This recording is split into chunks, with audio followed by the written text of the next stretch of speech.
A very good afternoon to everyone. I'm Priya, the director of Prime, and it is a pleasure for me to host you this afternoon. I am delighted to be moderating this very important forum on data and democracy and how big data and algorithms strengthen and threaten freedom, justice, and development. This is a multidisciplinary collaboration between the School of Arts and Social Science and Prime from the School of Business. Founded by the United Nations in 2007, Prime stands for the Principles of Responsible Management Education, and its mission is to inspire and champion responsible management education research and thought leadership globally.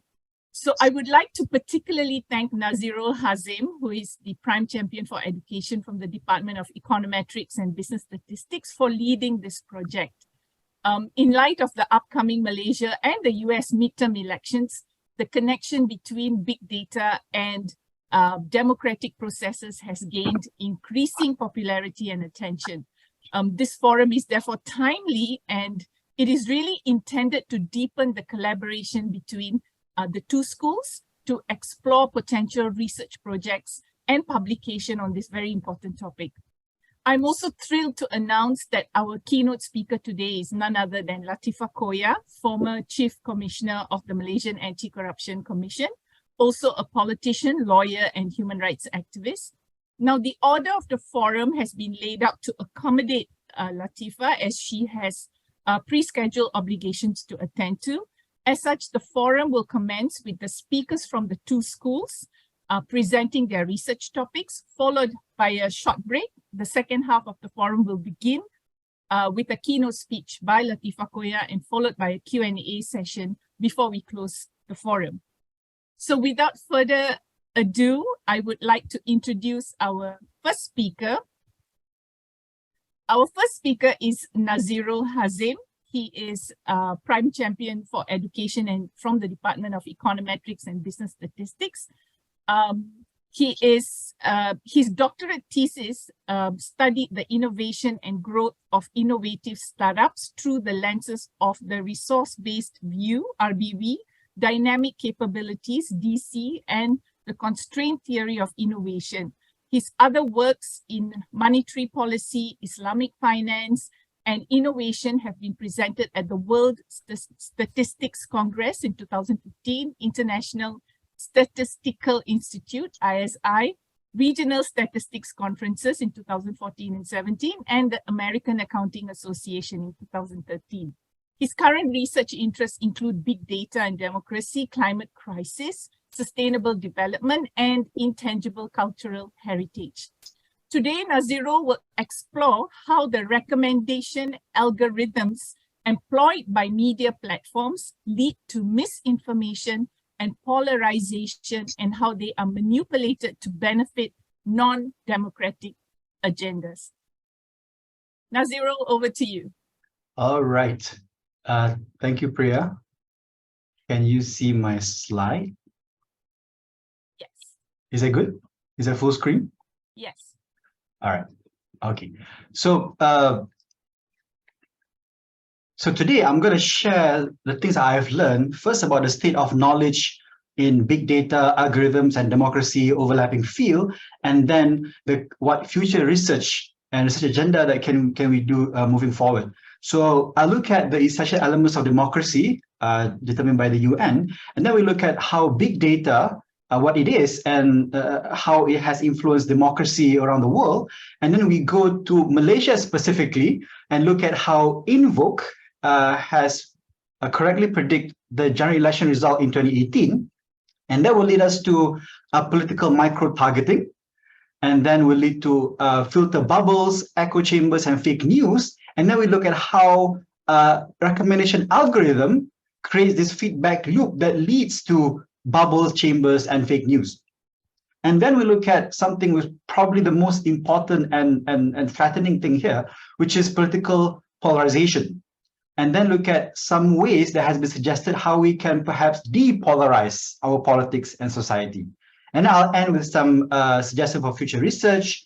For example, monitoring misinformation, suggested by Emma, and also how future quantum computing advances can affect big data algorithms and AI as well. Right. So UN has listed these essential elements of democracy, which deal with human rights, fundamental freedoms, rule of law, free and fair election, separation of powers, and so on, transparency, and so on. And these are all very, very important, of course. And the main point of this democracy is not just elections, but also how that can lead to well-being of the populace, right? And big data has been talked about as the new oil coming from the economics department. We are so proud of this. We tell everyone, our students, and everyone say that, oh, data scientist is the sexiest job of the new century. And big data gives us new methods and a bunch of data and treasures that we can use. But being an econometrician, I also feel the responsibility that it can all be good. And if you use the analogy of oil, we know how oil is now damaging our climate. And perhaps big data being the new oil, the main source of commodity, so to speak, can cause something similar. And it's our responsibility to talk about that.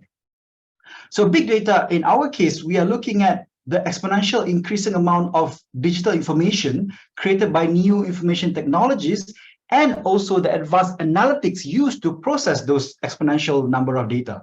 So it's not just about the quantity, but also the quality, the type of data, and how we create this new knowledge and understand the world. And that gives us a lot of ethical questions.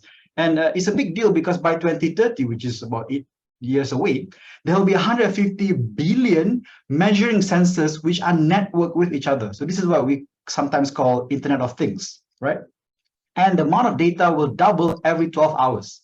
So for democracy, the big challenge is how can we develop capabilities and protections to take advantage of this technology to strengthen democracy, but also protections to prevent exploitation that threatens our democracy. So in 2012 was when big data first went public, when Target in America, a superstore, identified a girl to be pregnant before she told her father. That's 2012. But it overlapped with democracy when Obama in 2012 re-election was seen as innovative for precisely using social media and big data analytics, right? Very positive back then, very innovative. Even though at the time, up to 190 million people had their Facebook data vacuumed up by the Obama campaign without their consent. But it wasn't seen as bad yet back then.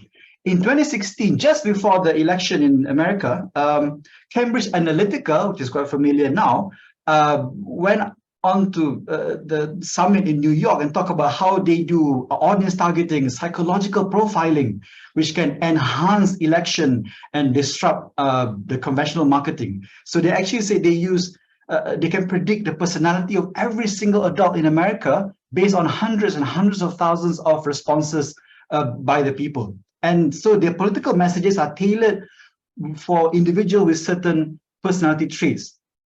And they use this to sell you products and services, and in case of elections, to persuade you to vote a certain way, and it's catered to the way you reflect the world. So when this was presented, everyone was very impressed. And in the movie The Big Short, they say, hey, they're talking about all these things that they are manipulating the stock market. And so, well, why are they confessing their crime? And someone says, they're not confessing, they're bragging. That's exactly what Cambridge Analytica did back then. Until after the election, it was discovered that they exploited millions of data, misused them for misinformation. Facebook sold their data, Twitter, and so on. And they were called by the Congress and Senate to give a testimony about why they did it, how they did it. Right, and not just in America, in Brexit as well, Vote Leave in Germany as well, they use fake accounts, social bots, filter bubbles, echo chambers, foreign propaganda machines, and campaign micro-targeting to affect the political discourses there. And not just in the West, it also happened recently in the Philippines, where Marcos Jr. was elected as president despite the family history of Marcos, as we know. So in Malaysia, Invoke remained the only player in this big data election analytics. And they correctly predicted the outcome of that, where the incumbent government fell. So they use big data analytics to actually look at a more accurate representation of the voters' inclination, which was masked by the then PN Najib talking about how politics and economy was so good, nothing's wrong, and people believe that, and therefore BN will win. And Invoke used more than 100,000 respondents to get their analytics. So they did use micro-targeting, segmenting voter group stratification, micro-targeted messages, psychographic that's impactful and to enhance positive response. So of course, at the time, this was like Obama, this is seen as good because this is great. We finally managed to get a change in our politics, and it is great, but that power comes with great responsibility. So we have to be wary of it.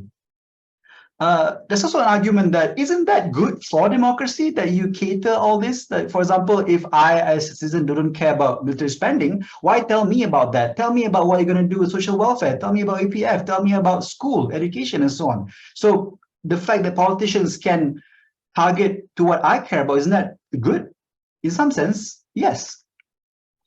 However, that will lead to political micro-targeting, right? And the fact that we use social media and news aggregators to get our news obfuscate the origin of the sender's identity and also their intention. So if we use that big data analytics wrongly, we can be manipulated instead of getting the accurate information that we care about. So if there's that kind of manipulation, then the level and credibility of information will affect their trust in leaders, in institutions, and outcomes. And hence, the function of democracy itself will be jeopardized, right? And not to mention that all this will reinforce our own prejudices while shielding us from values, thoughts, and feelings of others. And in a stable democracy, we require shared identity and shared political culture and a neutral, inclusive, and open public spheres to get accurate election outcomes and a healthy democracy.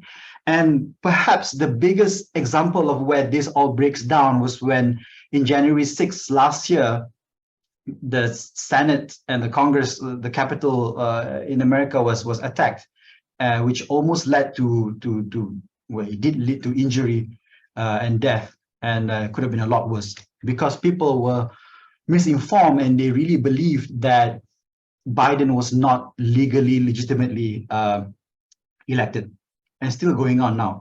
So let's talk about filter bubbles, echo chambers, and fake news. So filter bubbles and echo chambers is where you go to like-minded people and you are insulated from contrary perspective. And in the early 2000s, this was thought of because there's a lot of online news and there's access diversity. So you have a choice where you want to be and where you want to receive your news. So in a sense, having diversity is good, but access diversity where you have extreme groups, that's when it gets a bit dangerous. And in 2016 election in the US, fake news started where, which are articles which are intentionally and verifiably false and has misled readers. And it's such a big deal because more than 60% of adults get news on social media where fake news really breed. And the most popular fake news were more widely shared than the most popular mainstream news, i.e. more conventional or more likely to be true news. And many people who see fake news say they believe in them. And specifically in that election, most fake news stories tended to favor Trump over Clinton, right? And some have claimed that fake news did elect Trump. So let's look at it. There is not verified systematically yet, but just looking at the numbers, 115 pro-Trump fake news was shared compared to 41 to Clinton. And Trump was shared 30 million times compared to 8 million of Clinton's. So it is 38 million shares translate to about 760 million instances of users clicking through and reading fake news, which is about 3 per adult in America. So it's huge. And why do they do this? It's not even about politicians trying to push their agenda, but it brings a lot of money. And about 100 sites posting fake news back then were run by teenagers from Macedonia, so not even American, and people from Romania.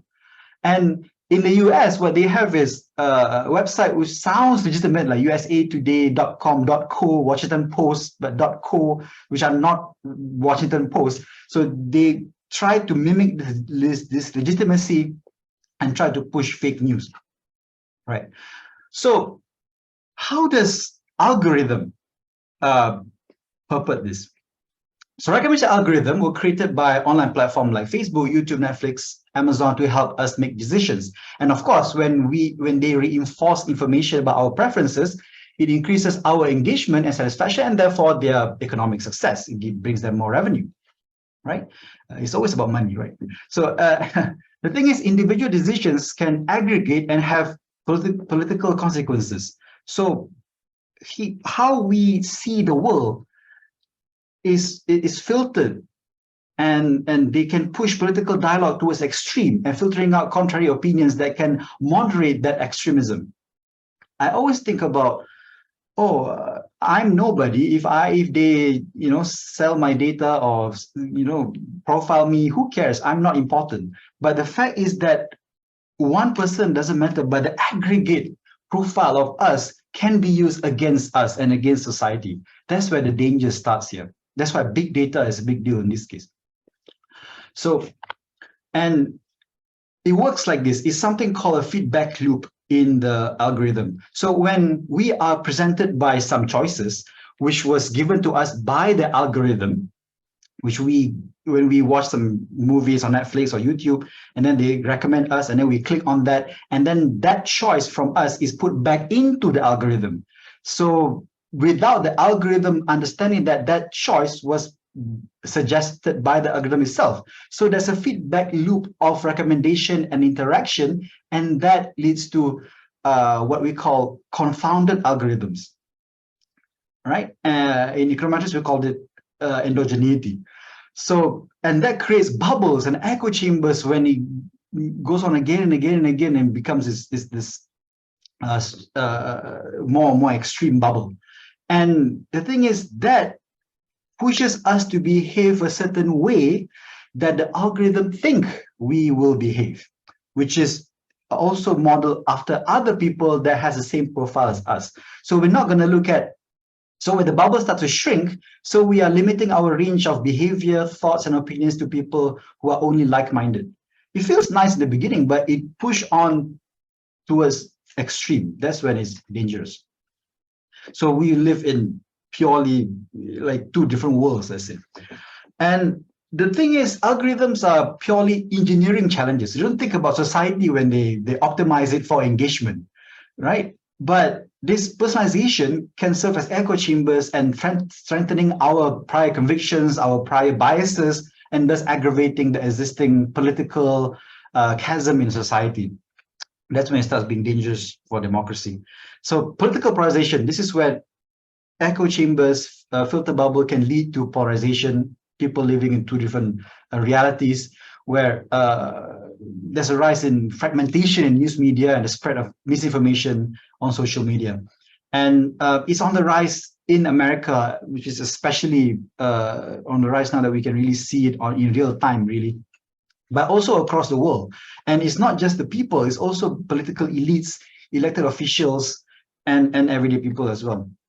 So, and is it good for democracy? So the way I say is all bad, but it's not. So it can be beneficial because it can lead to high levels of political participation. So when you feel that you have similar interest, people that you feel you want to push an agenda, you want to be an activist or something, and you see like-minded people, you're more encouraged to push that agenda. For better or for worse, but it's an agenda, assuming it's for your own benefit. But it's also bad because it leads to centralization of power, congressional gridlock, which is rampant in America, and making us less satisfied because when the extremes have louder voices, then the politicians, the policies tend to respond to that instead of something that works for everyone to satisfy the minority extreme compared to the majority moderates. And that's when becomes a problem as well.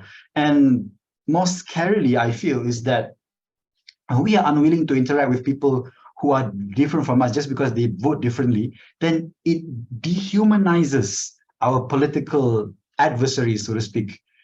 And like how we always say, in Malaysia, it's not so bad in a sense, because we always say, the politicians are fighting, but we are fine. We hang out and have teh tarik every day, so there's no problem. However, we should be careful anyway, because they like to play the game, and some people are affected by that.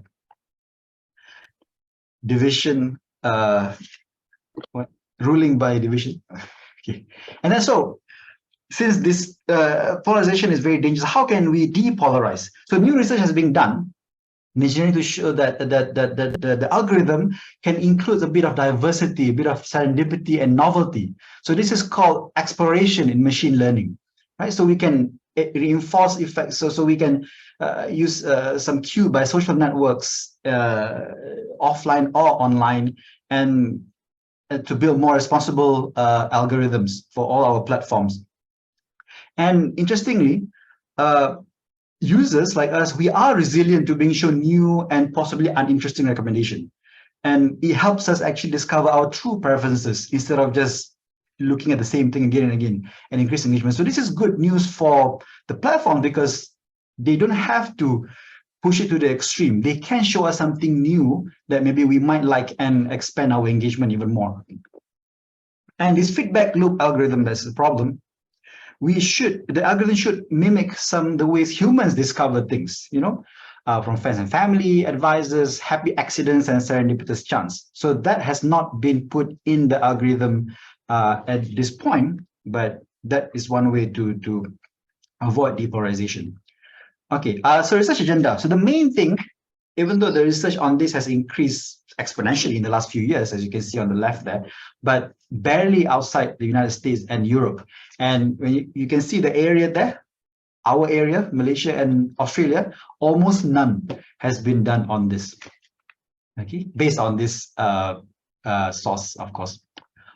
Right, and not only that, most research on data and democracy has been on politics and media use and not on scientific issues. And as COVID has shown, this is now very important. There's a lot of misinformation on science and medical information, which can lead to very serious implications. And also, there's been a hyper focus on Twitter, because and up until recently, Twitter has made their data available that we can script down easily and freely.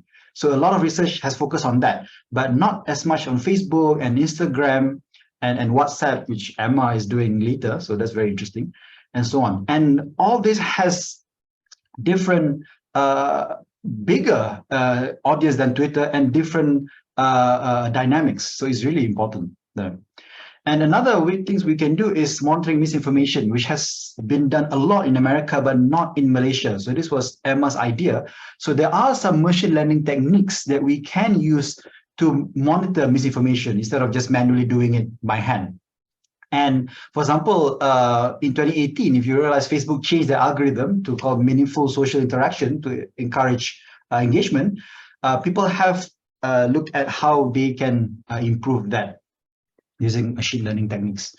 And this is a bit of far future. So now, big data, AI, machine learning, we are using traditional platforms, supercomputer. But even supercomputers can't really match with data, quantum computing that might exist in the future, where if the current one use binary 0 and 1, quantum computing using quantum superposition and quantum entanglement can have many spins and therefore many different combinations. Some say up to 8. So imagine you have 0 and 1, just 2, and that combination, we have quantum has 8, and that will increase. So some have tried running something that would usually take normal computers, or no, not normal computers, supercomputers, about 30 years. Quantum computing did it in like 30 seconds.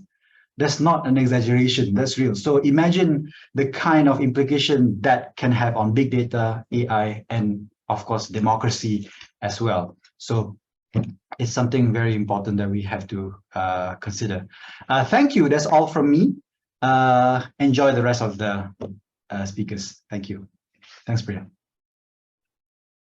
Thank you, Nazirul. That was super interesting. You know, as someone who is a layperson listening to issues on data and algorithm was fascinating. It just brought to my mind something that, you know, that there are a lot of benefits from big data, but I also seem to have picked out some problems, you know, that as a layperson, I would think is fundamental, because I think first and foremost, users like us fail to understand the data or analysis. And secondly, it looks like, you know, data is not properly governed or secured. And that seems to be a problem that is resulting in a lot of issues. And it also looks like when it comes to algorithms, it seems to be non-transparent. It seems to be non-neutral, and they are human constructs. So although there are so many wonderful things that are coming out of algorithm, there seems to be a dark side to it. And I think very often the dark side becomes very highly relevant to lawyers, right? And fundamental rights, which brings me to my next speaker, really, and that is Dr. Loganathan from the Department of Business Law and Taxation. Thank you very much, Nazirul. Thank you, Priya. Dr. Loganathan is Prime Champion for Research and a lecturer at the Department of Business Law and Taxation. His research expertise is in the area of company and constitutional law, and he has published extensively in scholarly, refereed, and practitioners' journals. He has supervised research projects, and he has received several research grants. He's a member of ASEAN Law Association and a few other associations. He was also a guest lecturer for the University of Sussex in England. So today, Dr. Loga will look at how data has given a new dimension to what democracy is, and how data can influence and shape the concept of democracy. Dr. Loga will also examine how data has invaded our lives and minds in determining what democracy is. Dr. Loga, over to you. Thanks, Priya. I'm having a smile because I'm never used to you addressing me as Dr. Loga. You have always called me Loga, and today you're calling me doctor, and I find very strange about it. This is a new big data for me. You have completely influenced the way I'm going to talk now. Okay, thanks, Priya, and I will just share some of my thoughts on this area. When Nazirul came up with this idea, I took this matter quite lightly. At the inception, but I realized that this is actually a huge topic, and it is happening now. And let me just share the screen. I've done some work on this. I'll put it on the slideshow. Not sure whether it'll work. It's working, right? Is it working? Yep, thank you. Right. Some of the things Nazirul have already mentioned. We all know that data is growing. I have 15 minutes, right, Priya? Yes, you do. Okay, thank you. Data is just growing immensely, you know. The speed of it compared to what it was 10 years ago, 20 years ago. Sitting in my office, someone's asking me, I just need to go into my drive and I just need to send it by WhatsApp or download it from Facebook and send it by email. You know, it is everything is there out there, and the usage of this, sorry for the spelling mistake, not date,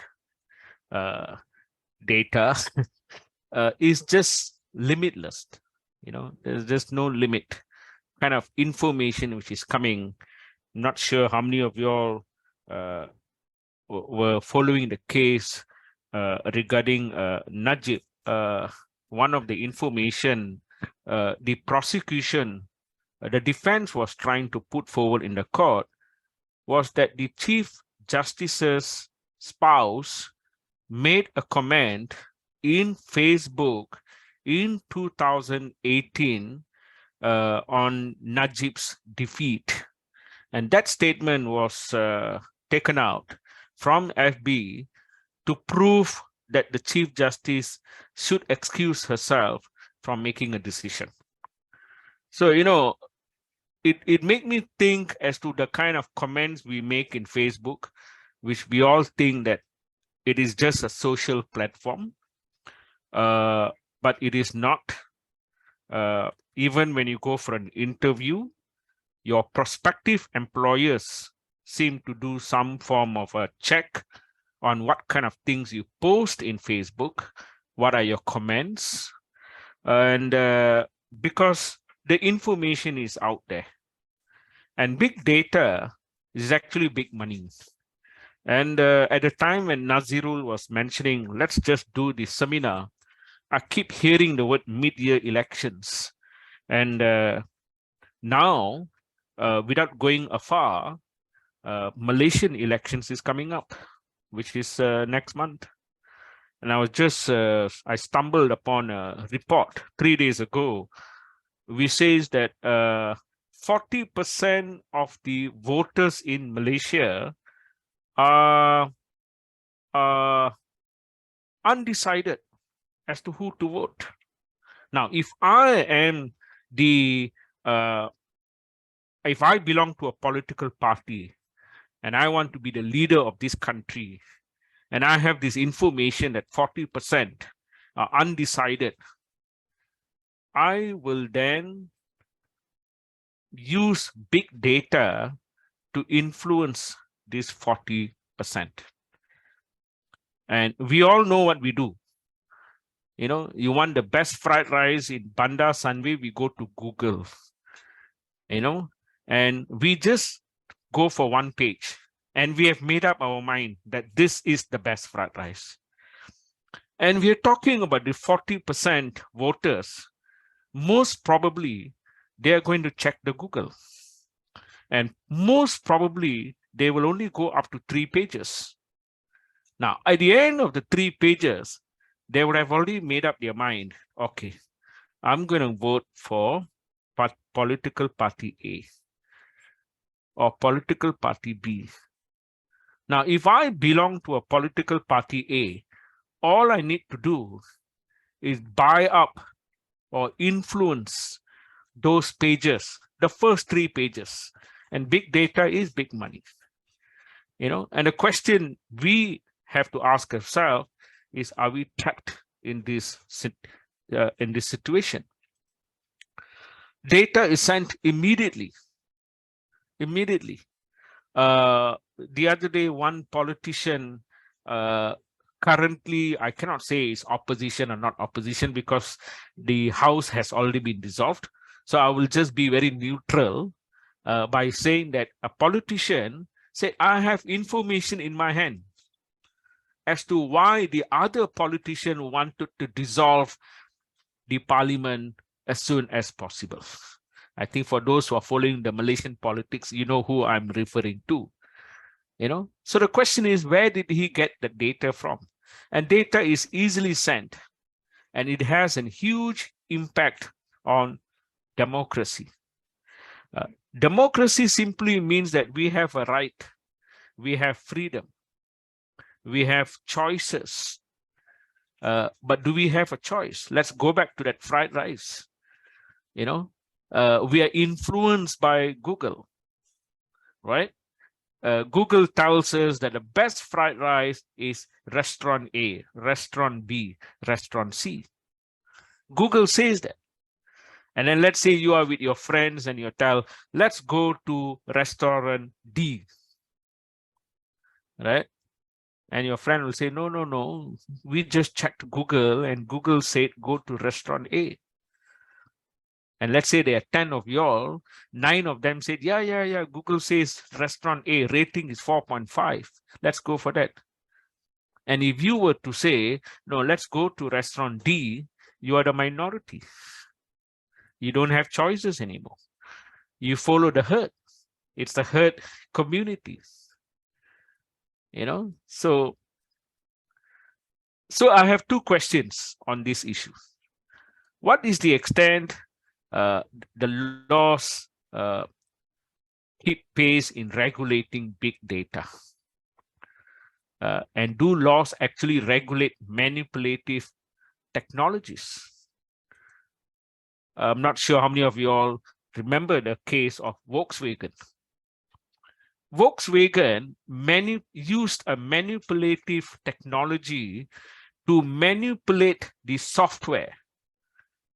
And as a result of that, the carbon emission, they passed the exam for carbon emission. Much later, it was discovered that there was a manipulation. And the CEO of Volkswagen has resigned. Yeah, so these are the 2 things I would like to ask from a legal point of view, because until and unless you have a law which keeps pace in regulating big data and regulating manipulative technologies, big data will continue to survive and take advantage of the situation, and it will be an enemy to democracy. See, big data can understand human behavior, like what Nazirul said. How we think and how we feel is much better than our friends, our family members, and it comes up with solutions. Usage of data by government also influences people. Like I mentioned to you just now, 40% of the voters in Malaysia are undecided. And there are currently 4 persons in Malaysia who wants to stand as a prime minister. And each one of them has come up with a manifesto. So whoever who has the big data will try to understand, what do the baby boomers want? What do the Gen X want? What do the Gen Y want? What do the millennials want? You know, we all know about smart cards, smart school, smartphone, smart home, smart office, smart city. So what is next? Is it smart nation? Super intelligence will definitely surpass human intelligence. I'm not sure whether you have heard about Karma Police and Citizen Score.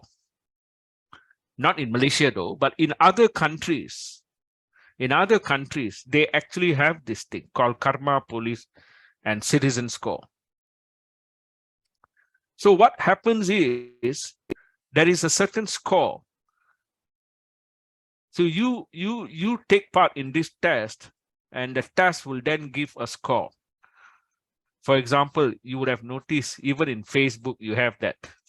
It tells you how angry you are. And then you fill up some questions. And then finally, it gives you the result. And then you publish it in the Facebook. And it says there, you are 1000% a calm person. So some countries actually have this to determine how good you are as a citizen of that country.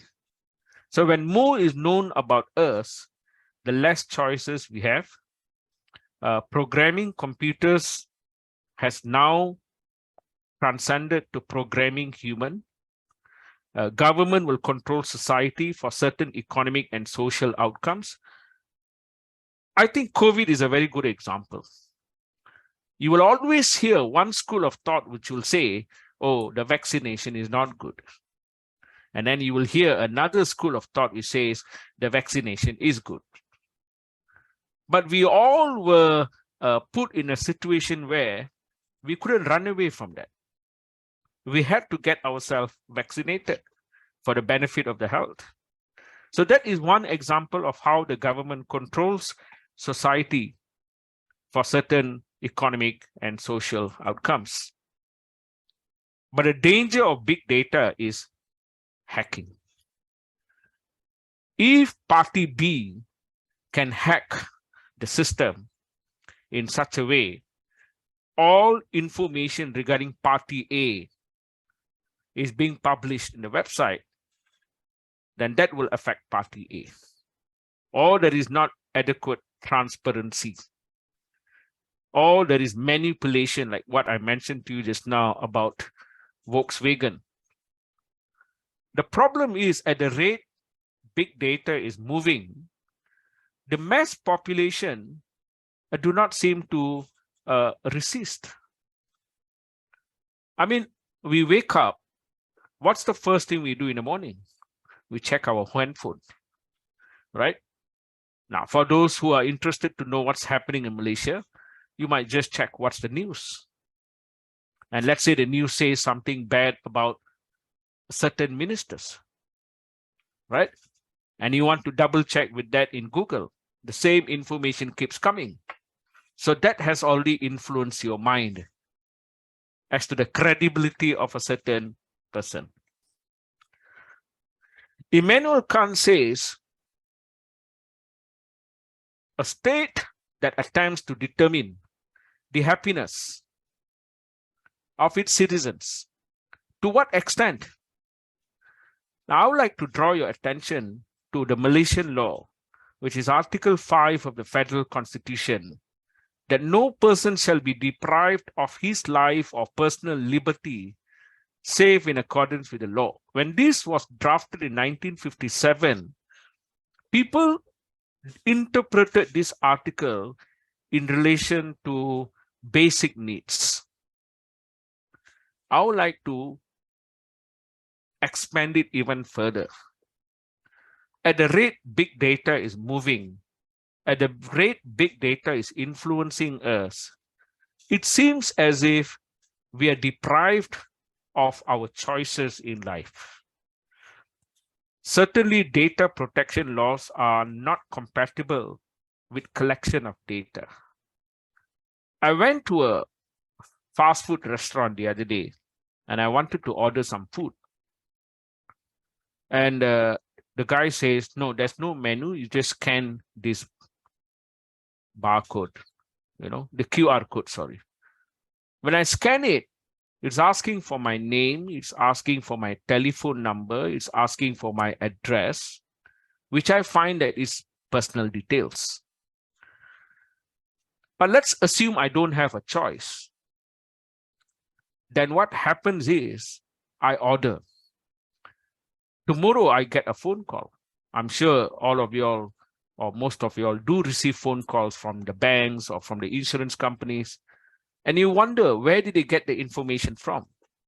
And if you've already passed 50 years old, you get calls from certain cardiovascular centers saying that they are offering you a free test. Do we have a right to a copy of personal data? Switzerland is one of the countries in this world which has this law that we have a right to a copy of our personal data.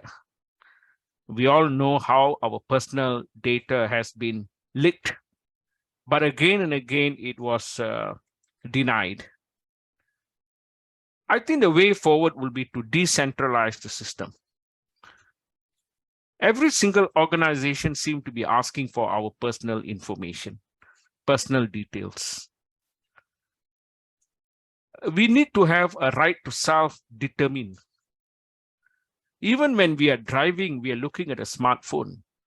The phone has taken over our mind. A lot of our decisions are based on what we find in Google. So who owns Google? Who has a right over Google?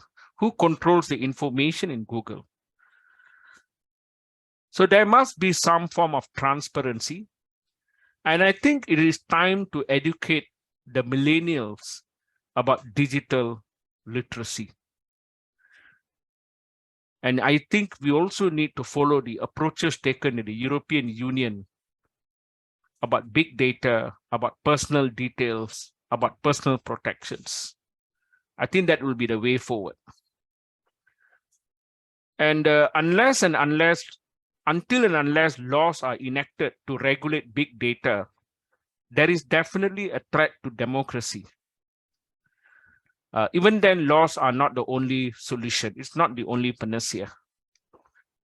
There must be a thick gloves enforcement if there is manipulation. We all know how data has been leaked out.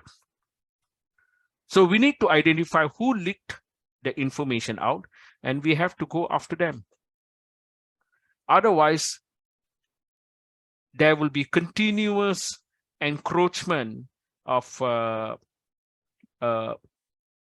big data players taking data from us and influencing our mind. And this is not good, especially the election which is coming around. Okay, so with that, otherwise democracy will be a myth. So with that, thank you very much. Back to you, Priya. Thank you, Loga. I think you've highlighted several very important issues.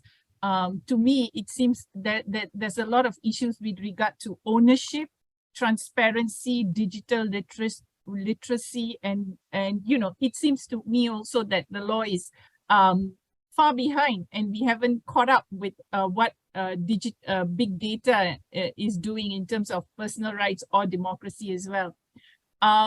Thank you, Loga. Our third speaker for today has got a very interesting perspective to this. She is Emma Baulch, and Emma Baulch is an associate professor of media and communications at Monash University, Malaysia. Emma researches media and popular culture using cultural studies approaches, focusing specifically on the core constitution of media technologies and societies in Indonesia and Malaysia. Today, Emma examines the interplay between the creation of meme factories by political elites and their operationalization through WhatsApp. She uses the case study of Indonesian President Joko Widodo's bid for re-election in 2019 to argue that political elites are leveraging meme culture's association with popular voice to astroturf public discourse, and that WhatsApp's unique infrastructure advances that project. So it's my pleasure to welcome Emma to talk about her research with the Indonesia as case study. Over to you, Emma. Thanks so much, Priya. I'd like to thank you and Nazirul and also Loga for organizing this forum. It's great to be collaborating on this work. I will share my screen. Give me a minute.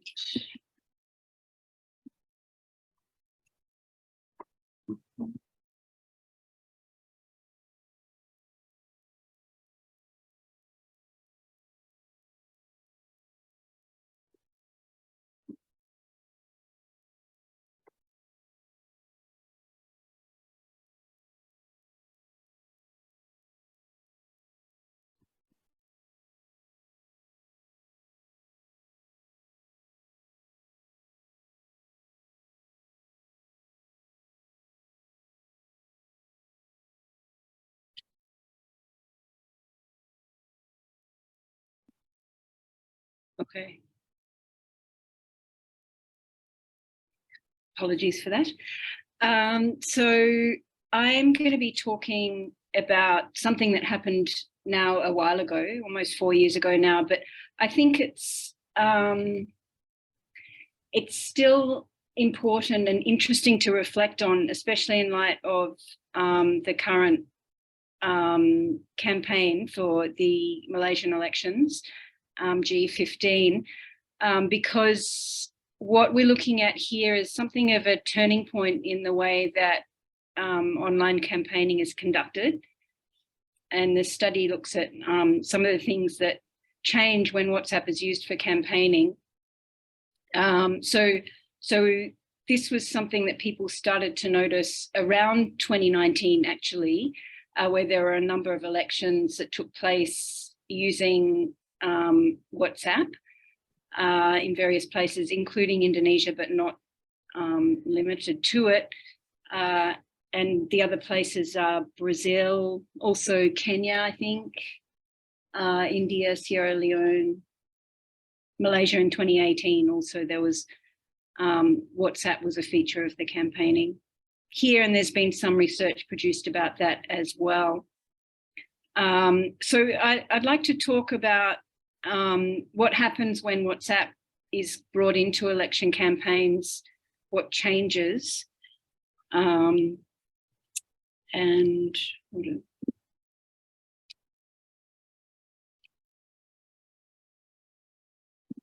that down. And just really addressing this question throughout the talk, which is how WhatsApp is being used or has been used to manipulate public discourse during election campaigns.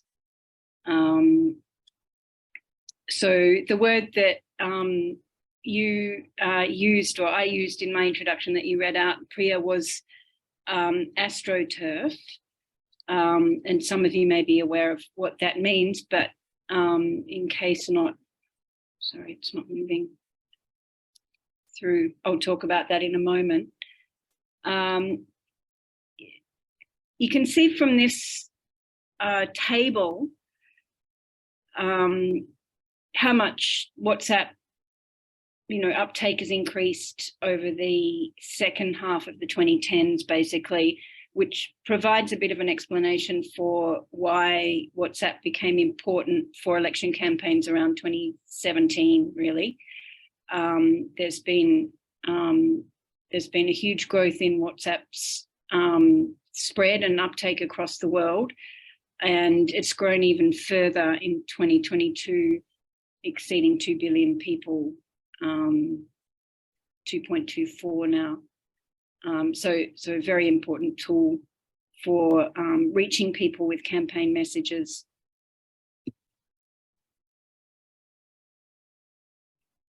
So some of you might be aware of the term cyber troopers, which is a term that's used to describe people who use online platforms to campaign politically.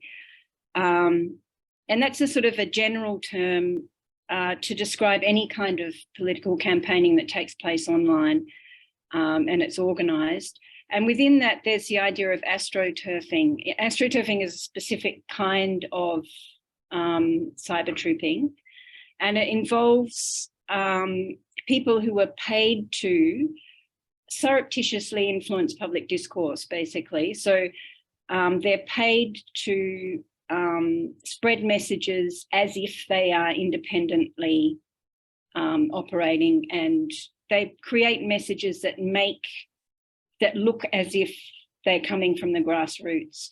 So astroturf is like that stuff that you see on the Sunway. If you're going on the canopy walk and you look down to the Sunway field there, that's astroturfed. It's fake grass. I think we've got some at Monash as well. So the term refers to like the idea that these paid operatives are pretending to be grassroots, but they're not really grassroots. So it's basically elite manipulation of public discourse.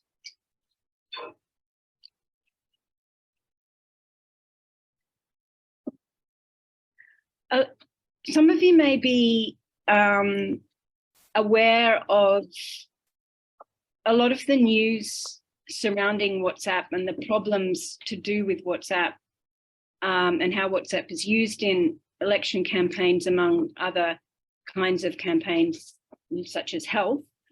And it often focuses on the way that fake news or misinformation spreads on WhatsApp.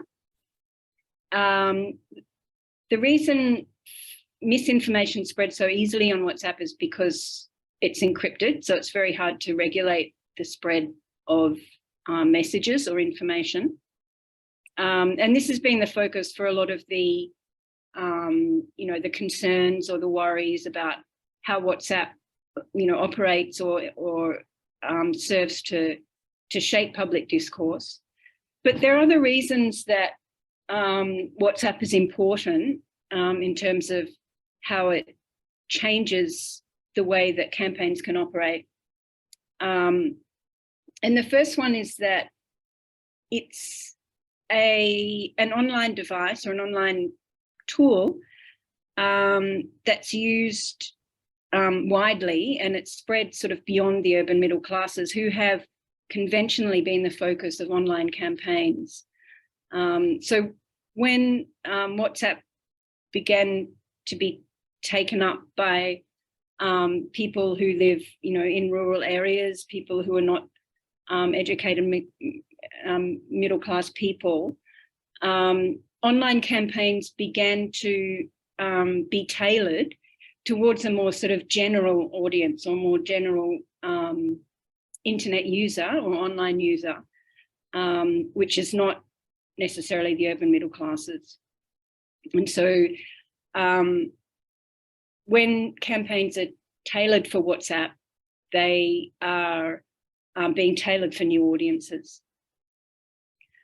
And what we've seen happen is that campaigns that are tailored for WhatsApp often seek to surreptitiously influence voters with low levels of functional literacy. So they take advantage of, just now Logo was talking about the need to improve digital literacy, to safeguard democracy. And often campaigners who are using WhatsApp are actually aiming to influence people who don't have high levels of digital literacy or even functional literacy. And so this has been one of the reasons why memes and the orchestrated production and mass production of memes have been so important to WhatsApp campaigning, because visual resources or visual texts are appealing to a wide range of users, including people who are highly literate and those who are less literate.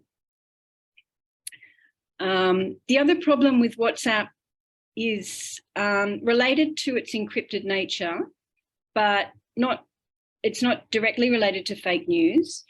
But because it's encrypted and people are using it, campaigners are using it to pretend to be grassroots users, what they're doing there is effectively perpetuating quite sophisticated campaigns of political persuasion without owning up to the fact that they're doing that.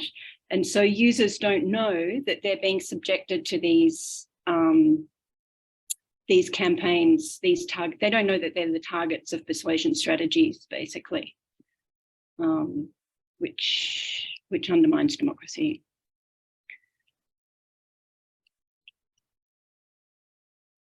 So one of the effects of the widespread uptake of WhatsApp has been that people increasingly rely on it for news. And also, as I said before, it's been used widely, increasingly for election campaigns. Mainly, in most of the cases that have been researched, WhatsApp has been used by leveraging campaigners' personal private networks or volunteer networks, or like support networks for particular parties or particular candidates. And then messages have been created and spread manually. But in the case of Brazil, marketing agencies were brought in to basically bulk message people in an automated fashion through public groups, because public groups are a big thing in Brazil. They're groups that you can join just by clicking a link, which is often spread by WhatsApp networks, but is also can be available online. So yeah, WhatsApp enables marketing agency to pay for the ability to spread bulk messages. So that's what happened in the case of Brazil in 2018 when Bolsonaro was elected. So what's interesting about the work that we know that, you know, the body of research on this phenomenon, the use of WhatsApp for political campaigning, is that you find across these different cases that I've mentioned of elections in different countries, there's a common pyramid structure for creating and spreading campaign content that's emerging. And across all of those cases, you find at the top a small number of paid workers who are close to the official campaign team, who are responsible for creating and disseminating content. And then a large number of unpaid volunteers who are sitting at a distance from the official team, who then spread messages through, you know, a whole series of personal WhatsApp groups. And because they sit at a distance from the official team, they're able to spread attack messages and hoaxes.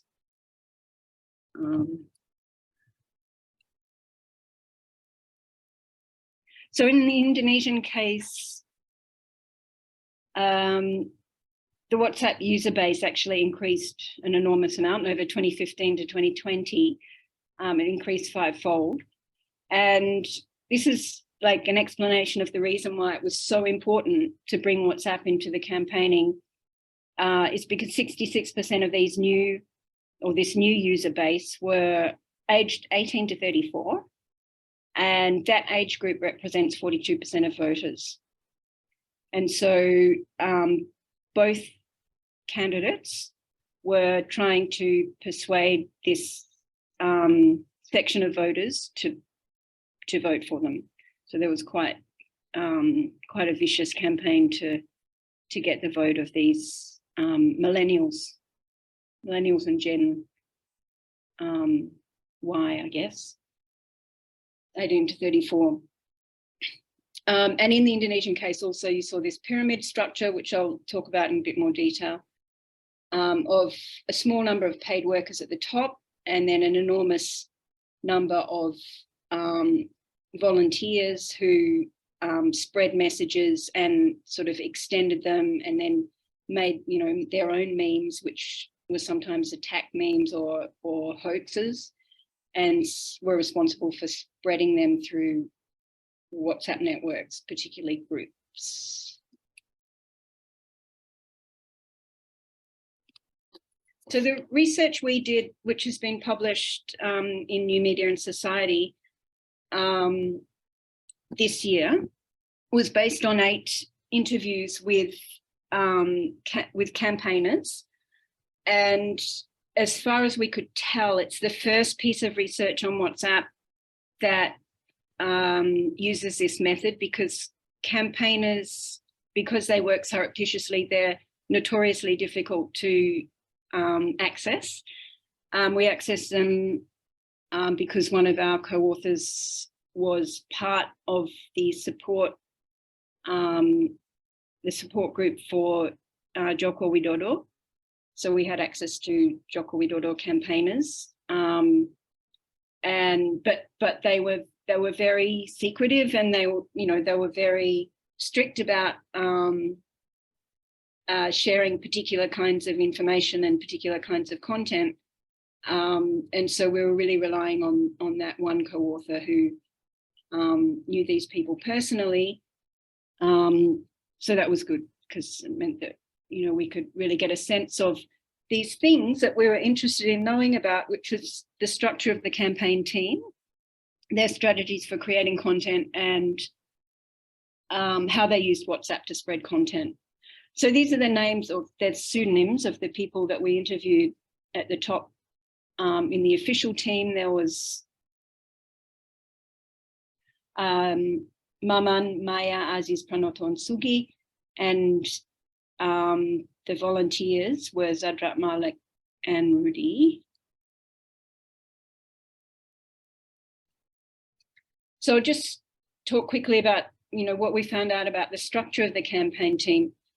As I said before, you know, in a lot of these campaigns, you find a small number of people at the top who are officially responsible for producing campaign content. And in this case, it was primarily memetic content or memes, because the people that they were targeting and trying to get the vote from were young people. And so these five people we interviewed were part of a meme factory, which was located in an undisclosed location in central Jakarta, and funded by MNC, which is one of the major media corporations in Indonesia, were backing this meme factory. So Maman was the social media campaign manager. Maya was responsible for recruiting meme creators, and Aziz, Pranoto and Sugi were meme creators, of which there were 200. These people only worked on open social media platforms, not WhatsApp. So Facebook, Instagram, Twitter, and YouTube. And they were responsible for what they called white messaging, which was only positive campaign messages. So creating memes out of images basically from the campaign trail, or like creating memes that play on popular culture to depict Jokowi in a positive light, this kind of thing. And then Zadrat, Malik and Rudy were part of a volunteer network. There were two main groups. One of them was called Teman Jokowi, Friends of Jokowi, and the other one was called Projo. And they were responsible for disseminating the white messages out through WhatsApp networks, but also creating what they called red messages, which were attack memes, and I'll show you some examples in a minute. And also black messaging, which involved infiltrating the groups, WhatsApp groups of the opposition, and planting false information there. So these are a couple of examples of positive memes that, you know, use sort of images or ideas from popular culture to depict Jokowi in a positive light, the kind of thing that appeals to young people.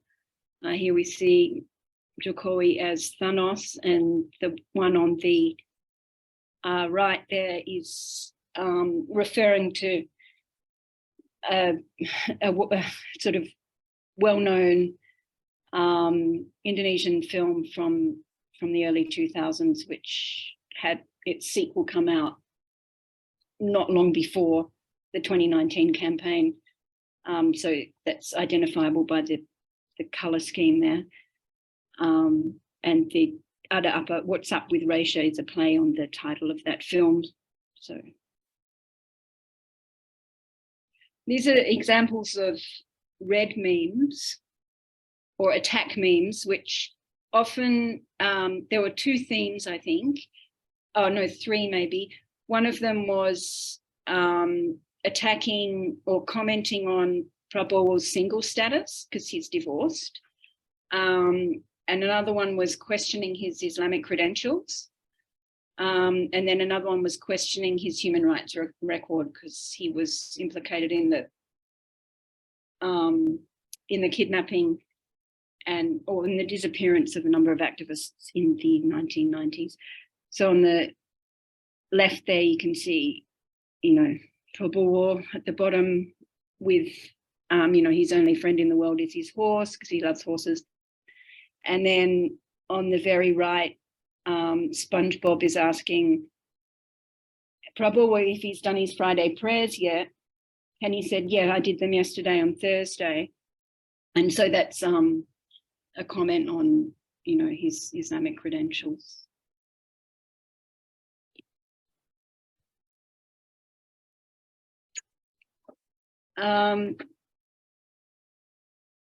Okay, these are a couple of quotes which just show, so what I'm trying to show here is just how orchestrated this meme production and dissemination is, just to sort of give evidence of the astroturfing and how concerted, you know, how much of a concerted effort was behind it.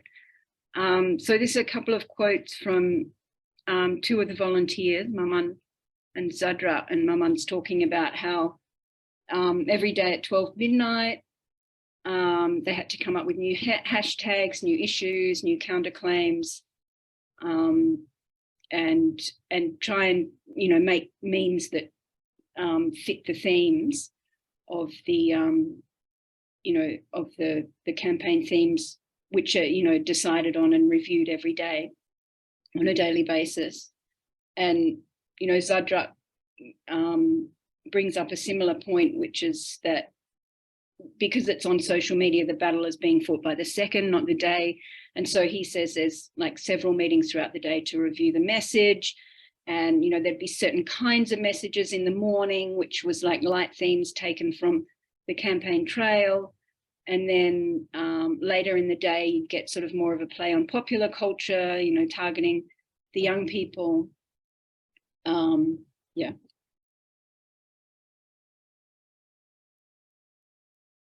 So the meme factory, this just to give us a sense of what happened in the meme factory. There were basically 5 supervisors there responsible for surveilling the work of 40 meme creators each. And they helped the meme creators settle on wordings, because the meme creators, sometimes they said, oh, they were good at images, but not so good at text, at word, at, you know, writing. And the creators were expected to pump out 50 memes a day. So they just pump out these memes and they just throw them out, and then they sort of like see which ones stick. But yeah, you know, monitoring the numbers of comments and likes. And so if any one individual meme creator got a certain number of likes and shares, they got a bonus.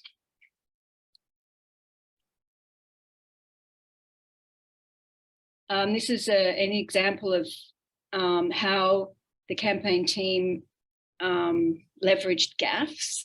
So there's a piece about how memes were used in one US election campaign, which talks about how, I can't remember who the candidate was now, but how the memes were used to sort of amplify gaffes of the opposition candidate.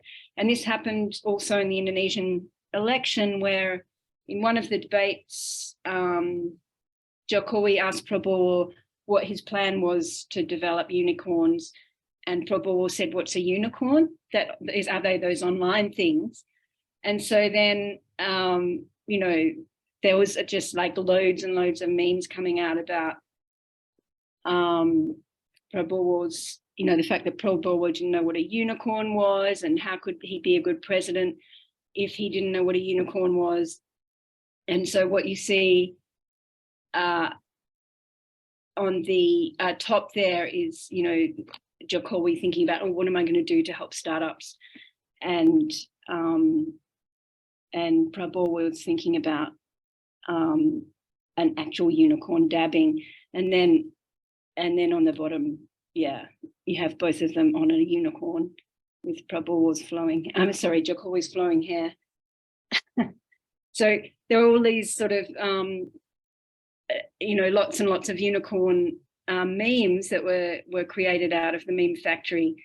And here Maman is talking about you know, how they leveraged this gaffe to, you know, ridicule Prabowo in a way that young people would find funny.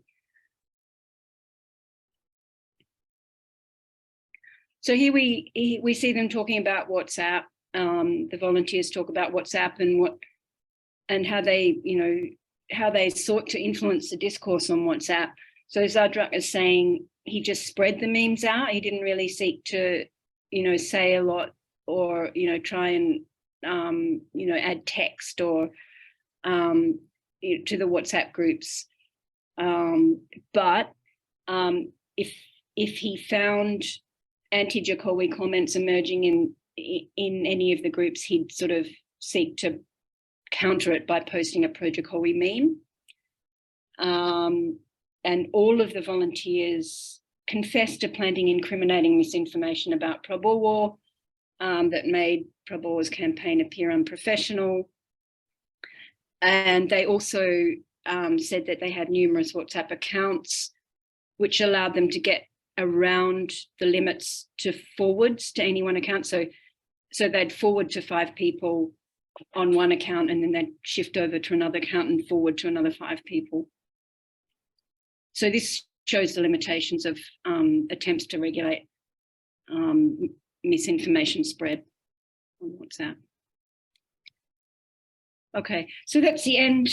I wasn't monitoring the time. Sorry, I may have gone over time, but that's the end of my presentation. I will stop sharing it. Thank you, Emma. I think you've raised several issues that are very interesting in the way campaigns are run these days, with Indonesia being your case study.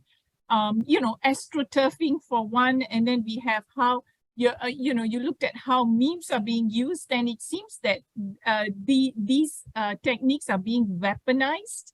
And the strange thing is they can rarely be fact checked, and you know, rather than making textual claims, they rely on sort of visual grammar, and it makes it really difficult to counter the negative effects.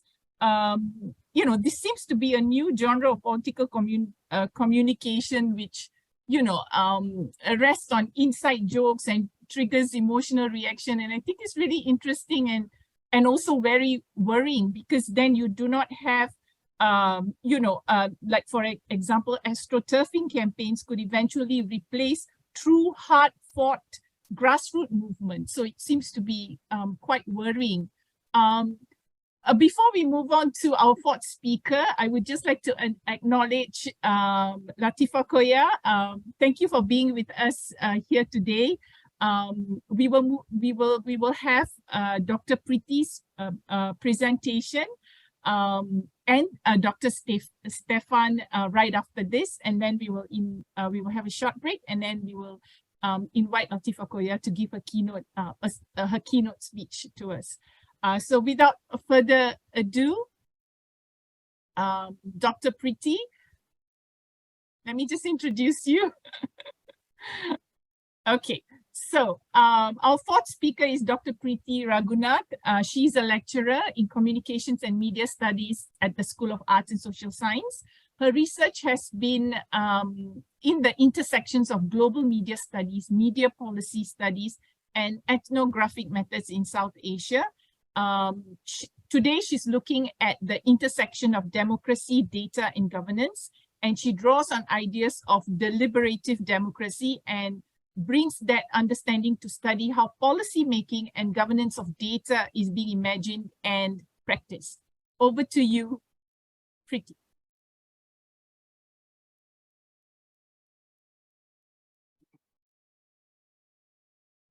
Hello, everyone. Good evening. Firstly, I'd like to thank Priya and Nazirul for really getting this going and bringing us all together to get this conversation going. So a little bit about what I'll be speaking about today. I will be looking at data governance and democracy. And I'll be looking at data and governance in two ways. There are two possible approaches to studying this or to approaching this. The first is looking at governance by data, and the second is looking at the governance of data itself. So when we say we're looking at governance by data, it really means that today we have a number of data-driven initiatives where we see that the buzzwords are evidence-based policy making. We see that there's a lot of focus now on generating data and using that data to inform governance.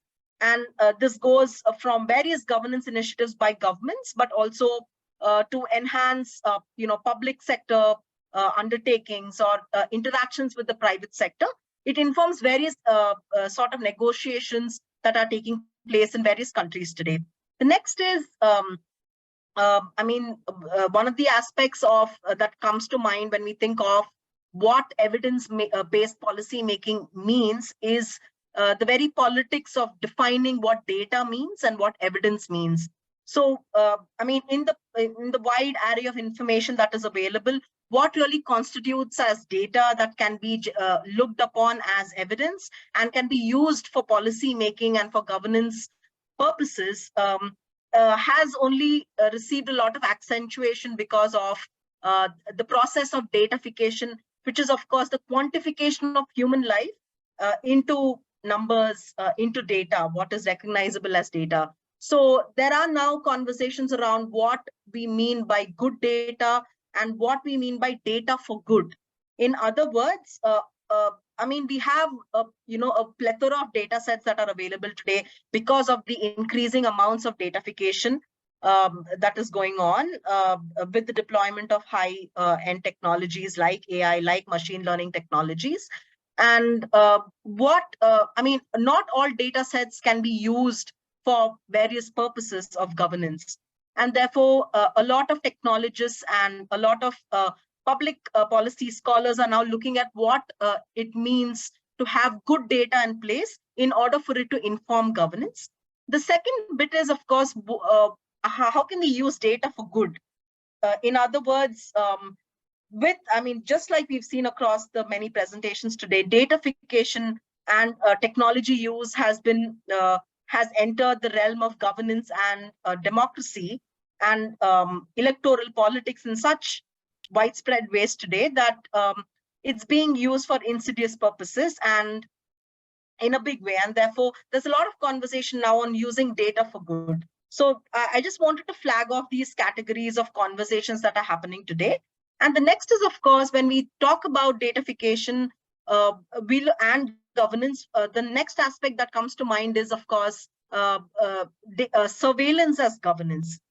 With the widespread adoption of a number of technologies and their deployment, including CCTV cameras across, I mean, even at airports or various other places, the governance of our mobility through cities, through various, I mean, geographical areas, but also in the way we, undertake various activities online and offline. All of this has been brought under a lot of scrutiny because of the presence of surveillance technologies. And now increasingly these surveillance technologies inform the way we are governed, so to speak. So one paradigm of thought is also looking at how surveillance emerges as a form of governance itself. And on the other hand, you have other proponents of positive stories of data governance, where you have groups talking about how they would like to own their data and regain control of their data and devise ways and mechanisms of ensuring that they own the data and they own the processes of data collection and the purposes for which it is used. So this is another way of approaching how data is being used for governance. There's a lot of conversation again on data sovereignty, and this by sovereignty we don't just mean sovereignty of nation states, but various actors, including individuals and communities. So these are all intersecting ideas that inform the terrain of governance by data.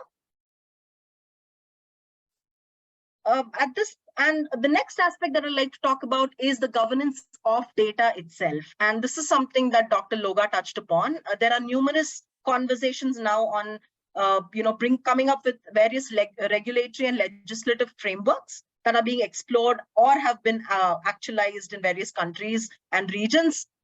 We all know of the GDPR in the EU, but also UK's Data Protection and Digital Information Bill, the Federal Data Strategy in the US and China's Data Security Law and Personal Information Protection Law.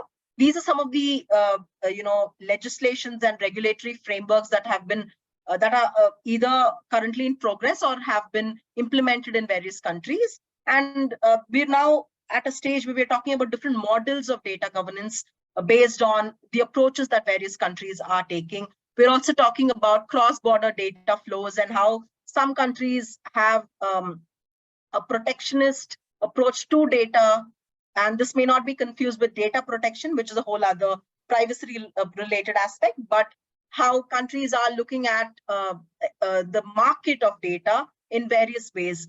While some encourage data flows, and there are a lot of bilateral and multilateral conversations happening on that front, there are other countries who seek to bring about data localization, which means that firms that rely on people's data from their countries ought to have servers or ought to have their data centers in that particular, in the borders of that country in order for them to be able to control and have a legal sort of authority over their people's data. So these are some of the conversations that are happening in the realm of governance of data.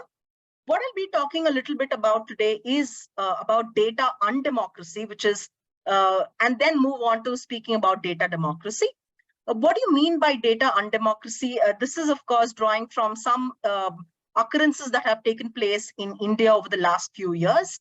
The conversations in India over the last few years have been focused on using data, using the potential of data, like every other country has been, exploring, to tap into this market and this potential that data has to offer, especially given the population that India has and the kinds of data that is really that can be extracted.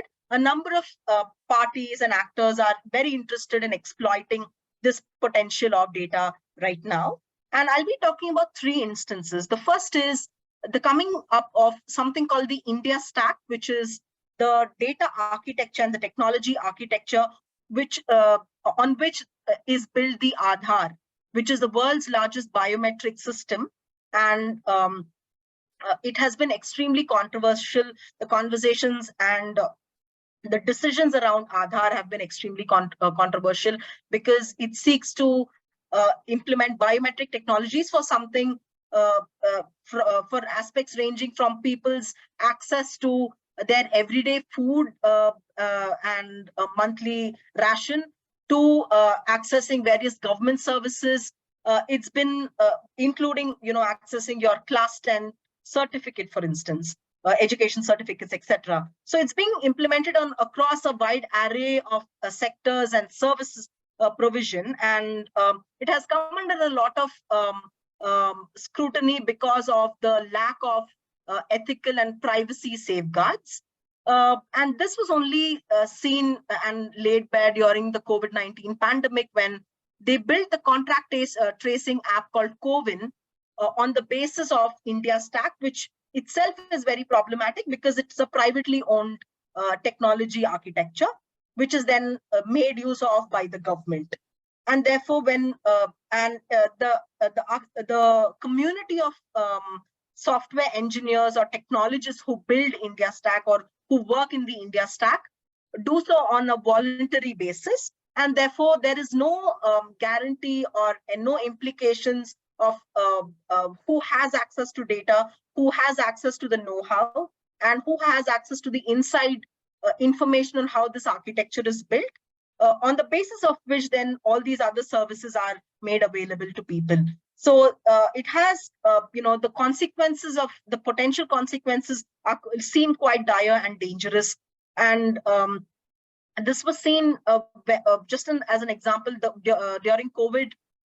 During the pandemic, the CoWIN app that was used by the government of India to administer the vaccines saw that people could not register for vaccines otherwise. It was made mandatory to go via this route, and with the country's extremely stark digital divide still, and the privacy threats that were associated with the app and the APIs and the technology architecture of the app itself, it raised a number of concerns with civil society activists and advocates coming together and really talking about it quite a bit. In fact, many of them questioned, while the government said that the architecture of CoWIN was based on open source technologies, many of them were quick to point to loopholes in this idea of open technologies because it was not really so in practice. The second aspect to do with India Stack and iSpert, which is the private entity that runs the India Stack, is that of the Tablighi Jamaat. This points to the intersection of ideology and technology, where disinformation, massive disinformation threatened the very idea of a democratic administering of technology. The case of Tablighi Jamaat comes to mind, which is Tablighi Jamaat is a certain community of a part of the Muslim population, and they had just returned from a pilgrimage, and they were seen as super spreaders during the pandemic and there was a lot of violence that was perpetrated against various members of the community in India during the pandemic. So these are just two instances of just how technology, when it's in certain hands or completely in certain hands, can go awry. The next is about urban spaces and looking at cities of control. Two examples that are important here are Delhi and Hyderabad. In fact, the deployment of CCTV cameras is so rampant that there are 600,000 CCTV cameras deployed in Hyderabad, which is not a very big city. It is a metropolis, but it's not, I mean, for the proportion of CCTV cameras that are being deployed in the heart of the city, it's quite, I mean, the surveillance is quite rampant. So much so that the Amnesty International released a report in late 2021 calling this city a police state. And the city has come under a lot of scrutiny. They're building a command and control center now, which is a huge building that seeks to control people's mobilities, get information on people's whereabouts.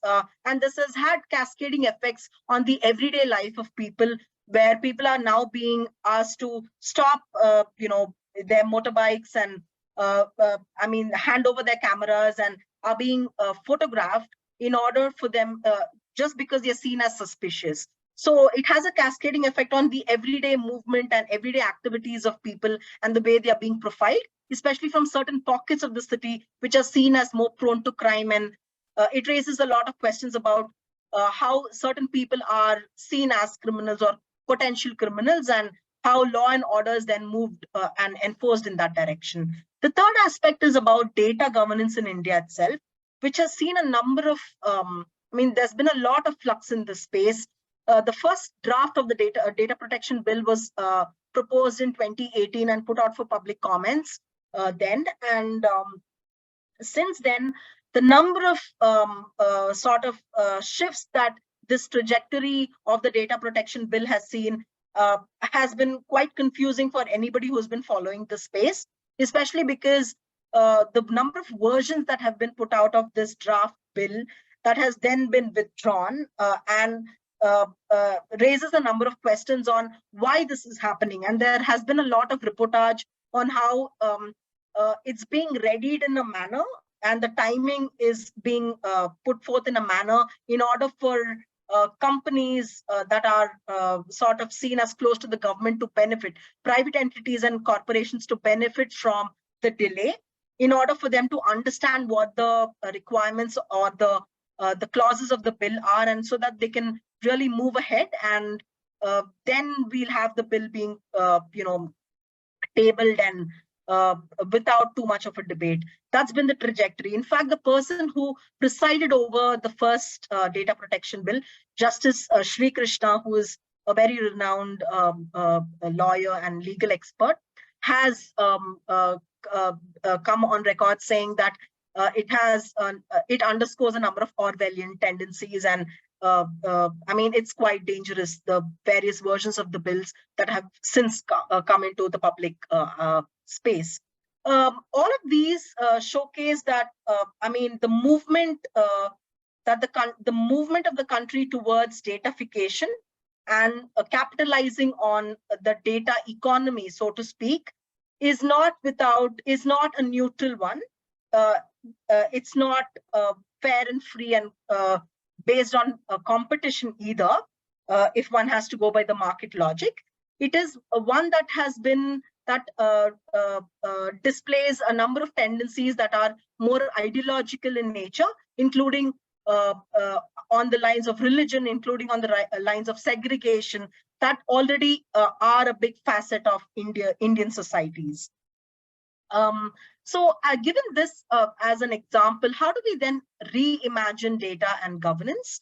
One of the scholars talks about underscoring relationality. So when we think of data governance, there are a lot of conversations now on data rights, which implicate the individual in the data and how the individual ought to be made aware. And the individual needs to then carry the onus of being responsible for sharing their data. However, this, while it is a good starting point, this misses the idea that data in itself The architecture of data in itself is relational and is communitarian in nature. Data cannot be made sense of as a single entity. It needs to be made sense of in combination with various other data sets or in context, right? So it has a communitarian element to it, and therefore it becomes important to underscore the community and people in relation to each other. The next aspect that possibly needs to be kept in mind is, especially in light of securitization and data and datafication, is the idea of human security and the need to underscore that. Bringing the human back into the conversation on data becomes supremely important in order for us to not give in to Frankenstein tendencies that might possibly just be lurking and around the corner. The conundrum, though, is that is to make a choice between whether we need more granular and representative data, because, for instance, in the US, there are a number of Black scholars who talk about how we need algorithms that do not discriminate, and therefore we need data sets that are more representative of the population. However, would this then lead to further entrenchment of people as categories? And how do we contribute to the ethical building of data sets that could be useful for people, or is there such a thing at all? This is really the conundrum. Some of the ways in which scholars and academics can study and contribute to these conversations are to understand precedents and past experiences of data by historicizing data and governance. The first is perhaps to understand continuities and shifts in the logic of governance since early modernity, because that's then the idea of data, though in the analog form, came into being, and a certain kind of essentialist understanding of data came into being. It is to understand this relation between the analog and the digital continuum of relating data and governance that is of of supreme importance today. The next is to understand the imperatives of company states while we are historicizing data, because what we are seeing today is perhaps the repeated blurring of the public and the private, the state and the corporation. And this is not without precedence, because this has happened in the past with company states like the East India Company, which took on the role of what we see as the prerogative of the nation state today in carrying, they had armies and navies, and in carrying out the expansion of imperial interests. We are seeing that in different ways now, but this is not without precedence.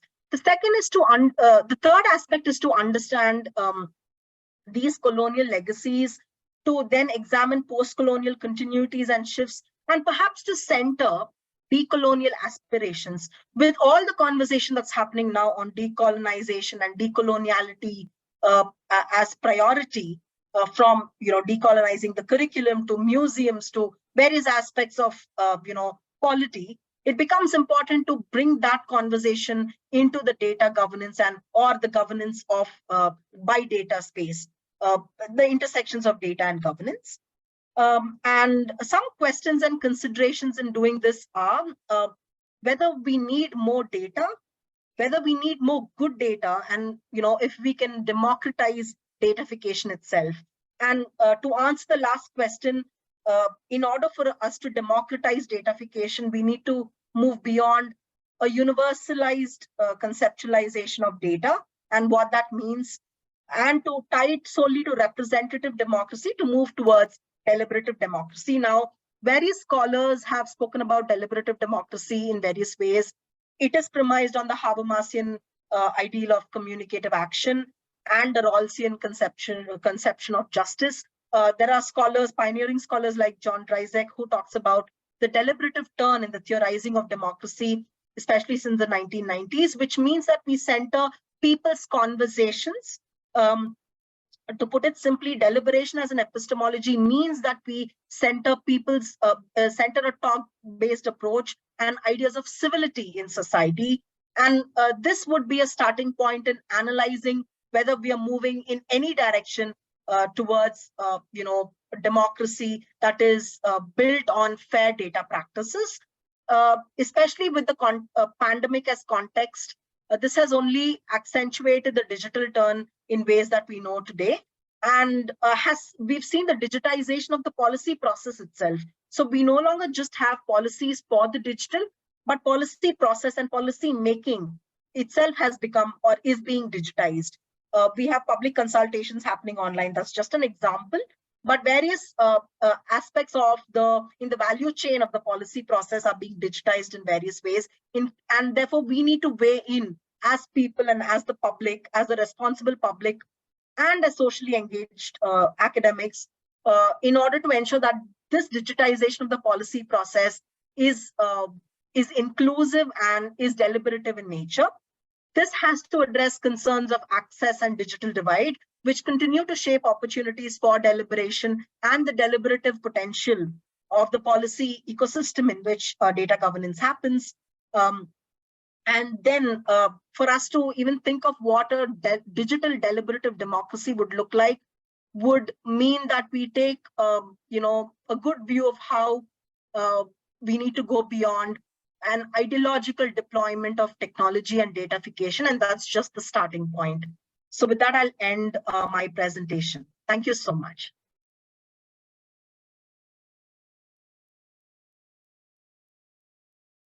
Thank you, Preeti. Thank you. There's just so many issues that you've highlighted here with digital deliberative democracy. And they're all so interesting, and I think they're very much connected to what all the other speakers have spoken about. I see a common thread running through, and you spoke about data governance and it seems that it really is not a standalone initiative, and it is absolutely, you have this whole digitalization of the policy process, and I absolutely agree with what you say, that it needs to be inclusive and we need to be part of that process as well. So thank you very much for your presentation. I would now like to invite our last speaker for the day, Stefan Bachtold, and Stefan is a research fellow at the School of Arts and Social Science. His background blends critical academic research with substantial experience as an evaluator, practitioner, and trainer in international development and peace building in Africa, Asia, Europe, and the Middle East. He currently researches the interactions of digital technologies with the state in Myanmar and Malaysia against the backdrop of the pandemic, combining approaches from international political sociology and science and technology studies. Today, Stefan is interested in how data and digital technologies have become almost inseparable, entangled with how states are governing populations in the 21st century. He examines what happens when the government pulls the plug to the internet, as has happened extensively before and after the military coup in Myanmar. Stefan, over to you. Thank you very much. And wait, let me just share my screen. I think you can see that. Yeah, I'm going to be one of these obnoxious academics who promise one thing and then speak about something else. So I'm not going to speak specifically about the blackouts today, but more about the different technical conglomerates that are behind these big drives for data, big data, and data collection and datafication. So I'll talk about big tech in political conflicts. And when looking back at the other presenters, it was quite a bleak outlook on data that we have so far drawn. And I'm afraid I'm not going to break with this trend. It's probably only going to get worse from here. So I will do something a bit different. I will be speaking about non-democracies. Now, the question here is, why would somebody in a seminar on data and democracy speak about non-democracies? And it's a fair question. I will be speaking about the role of digital infrastructures, networks, and platforms, and the roles that they play in political and armed conflict, specifically in Myanmar.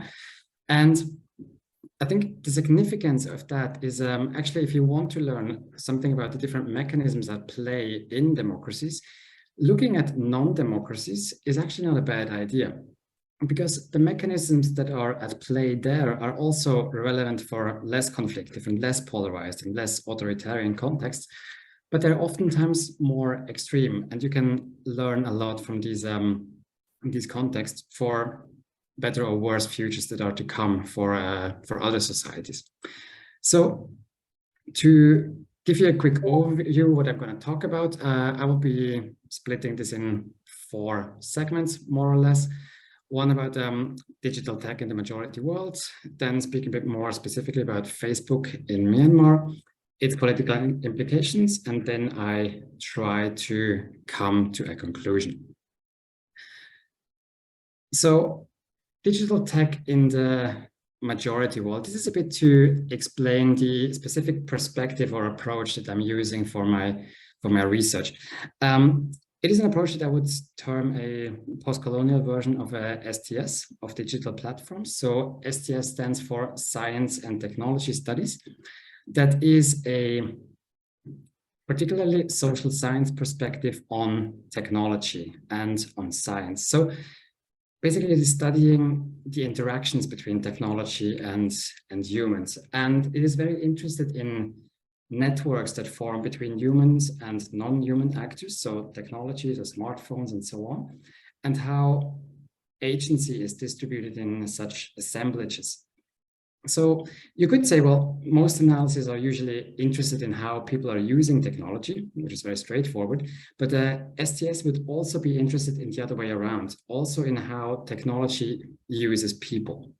So my kind of questions are usually like, how are digital tech and government and conflict, how are they entangled? How are they forming a weird, complex mesh that is hard to tear apart? And to speak a bit more to the why there is a post-colonial in the label there, is that I think we have to kind of decenter and challenge this idea that is often prevalent, that technology is something that comes from the West, that is invented in Silicon Valley, and is then kind of trickling down or is kind of diffusing into the majority world or developing countries or whatever you want to name other regions. And I think we need to challenge this specifically because historically speaking, the majority world or the periphery, or at some time it was called the colony, these places have often served as laboratories or as experimentation sites for new technologies and knowledges. And I mean, that used to be for technologies in public health, in policing, in government, in counting the populations, in developing crowd control and tear gas, or even concentration camps. I mean, these were ideas that were first applied and tested in the periphery. And then after these experimentations, they were re-imported back into the metropolis or the center of empires.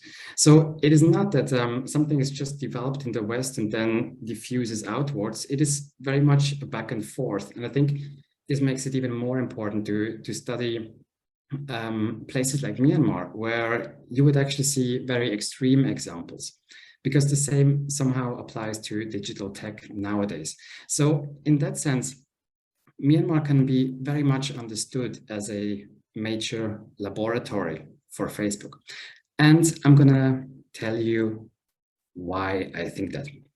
So for those of you who are not familiar with Myanmar, a country in Southeast Asia, for many, many years, it was a rather closed off space that has one of the longest standing armed conflicts ongoing in the world, more than 70 years now. And in 2011, the then military government actually announced that there will be a transition. So they announced democratic reforms, they announced a peace process and an economic opening. And for my purpose here, the interesting bit is that this included a liberalization of the telecommunication market. So why is this important? Basically, with this liberalization of the telecommunications market in 2014, SIM cards and data pricing, they became suddenly affordable for a broader population, and 3G and later 4G infrastructure connected large parts of the country to mobile internet. So to give you an idea of the scale of that, when I first started working in Myanmar, I didn't have a cell phone because I could not afford a SIM card, which at that point in time cost about $1,500, which is a lot.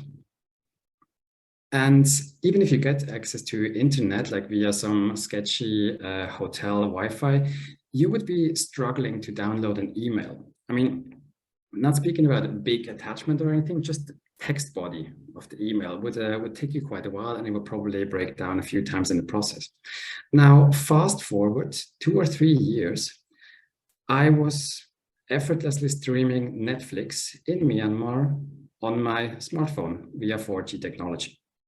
So it meant that from practically 0 or single-digit percentages of the population who had access to the internet, suddenly these penetration rates were very, very high, and the speed increased. So there were actually quite big leaps forwards for the so-called gig economy, for example, Grab, or at some point Uber, online money transfers, and particularly important, social media, in that case, Facebook.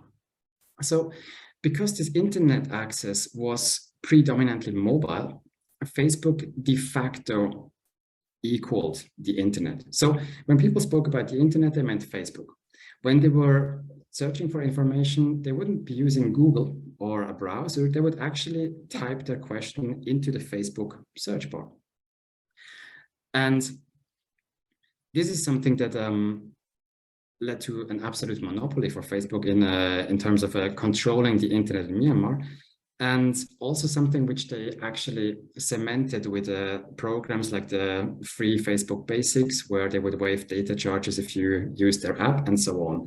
So this is why I would say, well, Myanmar has very much served as a laboratory for a Facebook-dominated internet infrastructure.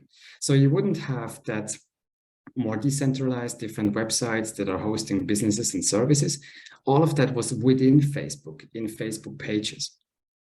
And it was obviously something which was tremendously profitable for Facebook.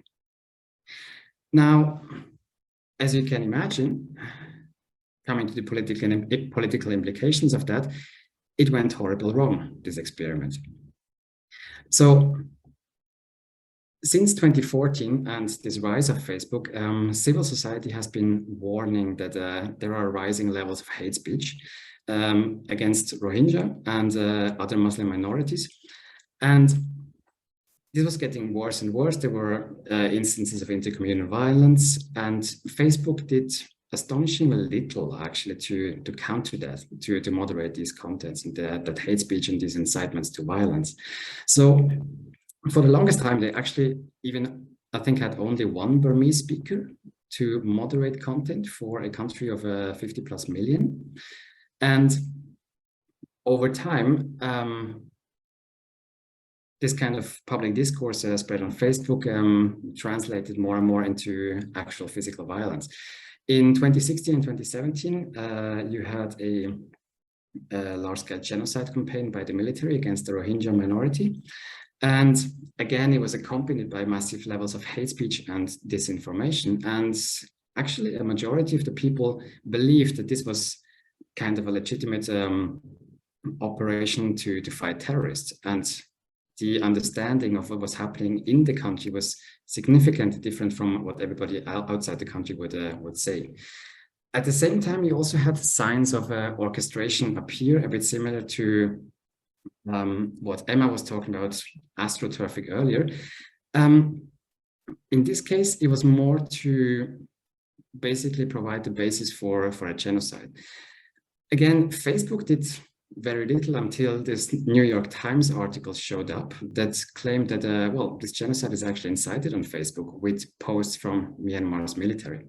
So what the New York Times claims here is that the military actually installed a troll factory, basically, where hundreds of soldiers would be pushing out contents and keeping alive a network of so-called influencers and different pages that were casually placing hate messages and the military's narrative. And this was kind of packaged together with celebrity news or humor pages or cosmetic recommendations. So after that, Facebook was kind of forced to do something. So they started by banning the profiles of the top generals of the military, including Min Aung Hlaing in 2018. And then after that, took an even more active stance. And I think this is where it gets really interesting for my overall point here. Just a while after that, Facebook announced that they are banning more dangerous organizations from Facebook in Myanmar. And what they mean by that, if we look at the announcement, is that they said, well, we are designating 4 more groups in Myanmar as so-called dangerous organizations. That was the Arakan Army, the Myanmar National Democratic Alliance Army, the Kachin Independence Army, and the Ta'ang National Liberation Army. So these groups are now banned from Facebook. The reason for that you find below is that they proclaim a violent mission or engage in violence. This includes terrorist activity, organized hate, mass or serial murder, organized violence or criminal activity. We want to prevent them from using our services to further inflame tensions on the ground. So you could say that after some time, Facebook did something, and they did something big. However, the question there is, how are they doing it? Because all these groups, the AA, the MNDAA, the KIA, and the TNLA, they are rather big ethnic armed resistance groups, and they have been fighting the military for decades. So they have been fighting for more recognition. They have been fighting against what they see as oppression by the center. They do have rather large constituencies. They have their own services. So by a lot of people, these groups are actually seen as, well, legitimate freedom fighters that are actually standing up for their interests. And in that sense, it is a very strange situation that Facebook says, well, you are having a violent mission, and this is why we are banning you from Facebook. Because if you think about it, well, armed resistance against the central government, what else is that if not a violent mission?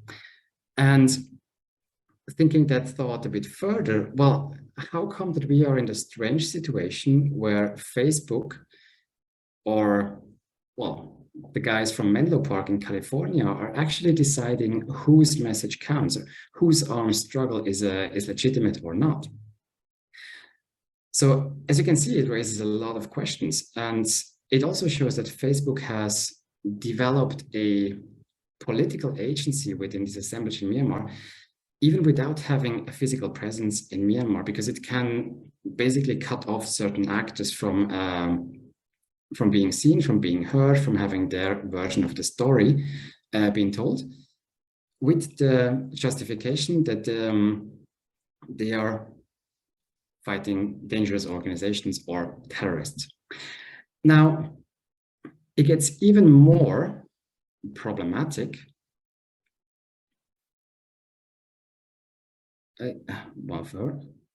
when we see what the reaction of the military was after that. Sorry, I'm lost between my slides. Okay, so now fast forward to 2021, when the Myanmar military took power in a coup, and it was actually faced with a very strong opposition and a protest movement that later turned into armed resistance against the military. So in that phase, controlling social media has become one of the military's prime concerns.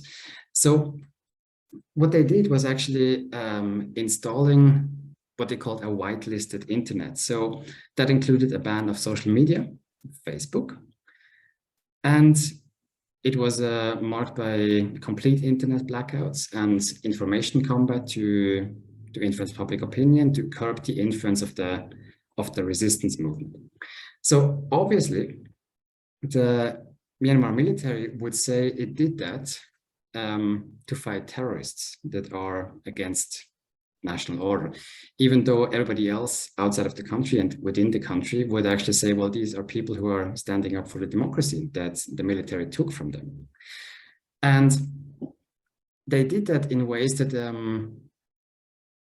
like deciding on what is on that whitelisted internet or not is seems to be rather arbitrary and follows rather opaque criteria.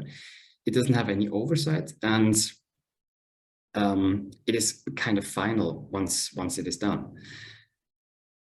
Now, if we think about the way that Facebook is doing its content moderation, there are some what I would call uncanny parallels that appear here.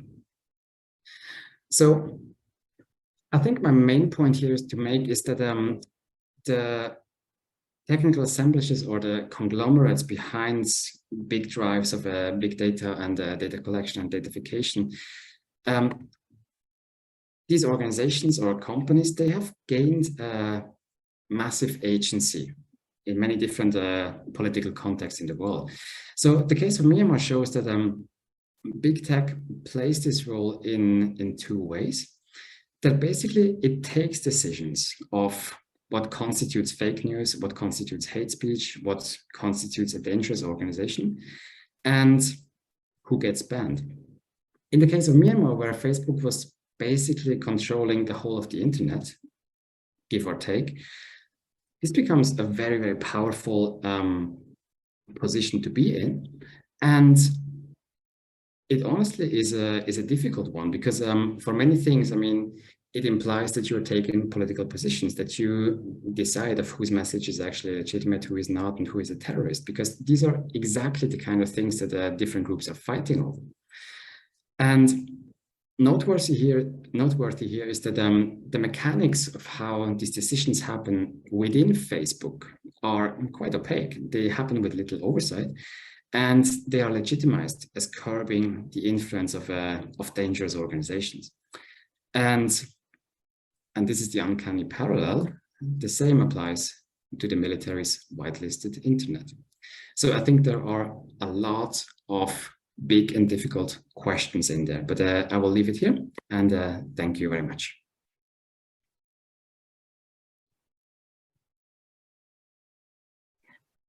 Thank you, Stefan. I think you just, brought about the whole issue of Facebook and this big conglomerate, which I think is affecting all aspects of society. And when you spoke about the worrying role that they are playing and how they are taking decisions that constitute fake news or hate speech. Really, I hear this so often that, we keep hearing about fact checkers. Who are these people and what is their role and their reliability? And it all seems so vague. So I found that very interesting, and I think it brings this whole session into focus that really the future is quite bleak with where this is concerned. But thank you very much. I would now like to invite, it is now my pleasure to invite Latheefa Koya for her keynote. Latheefa Koya is a Malaysian politician, lawyer, and human rights activist. She was the 5th Chief Commissioner of the Malaysian Anti-Corruption Commission. She is passionate about human rights and justice. She co-founded the Lawyers for Liberty in 2011, where she acted as an advisor, and she has in the past taken part in the Bar Council's Legal Aid Center, Refugees and Migrant Clinic, Immigration Law Reform Committee, and she has basically done a lot for human rights, a lot for the justice in this country, and it is my honor to invite her to give her keynote speech. Thank you very much, Priya. And that's really very kind words. I'm not too sure about the part where you mentioned me as a politician, but I like to try to label myself as a political activist rather than a politician. I think there's a slight difference, but it's okay. My apologies. No worries, no worries. Thank you very much for inviting me. Good evening, everybody. I don't think I'll be very long. I was told that I will be given about 20 minutes, and I feel even 10 minutes is too long after having heard, this a few speeches. I wish I got in earlier. And I'm glad to be surrounded by the best experts and academics on these topics. And it's a very important seminar. So kudos for those who are organizing this seminar today. Let me just share a little bit of my experience and knowledge from the perspective of having, been the head of an enforcement body, as well as a legal practitioner and activist, roles which may be seen as antagonistic. So I've been on both sides of the fence, so to speak. I think when we speak about big data, one cannot avoid the very famous case of Cambridge Analytica Facebook scandal, which I believe encapsulates how the big data can be used, or rather be abused. And since the case of CA, did people, especially big data companies, political parties, commercial entities, government bodies, stop using or gathering big data? Did they stop trading big data? Or did they even put in the necessary safeguards and regulations to prevent any abuse? I would dare say the answer is no. It is a market-driven and capitalism-driven activity. There is profit here. So I'll just go bits and pieces on my various experiences, and feel free later on if there's questions to be asked. I'll try to participate.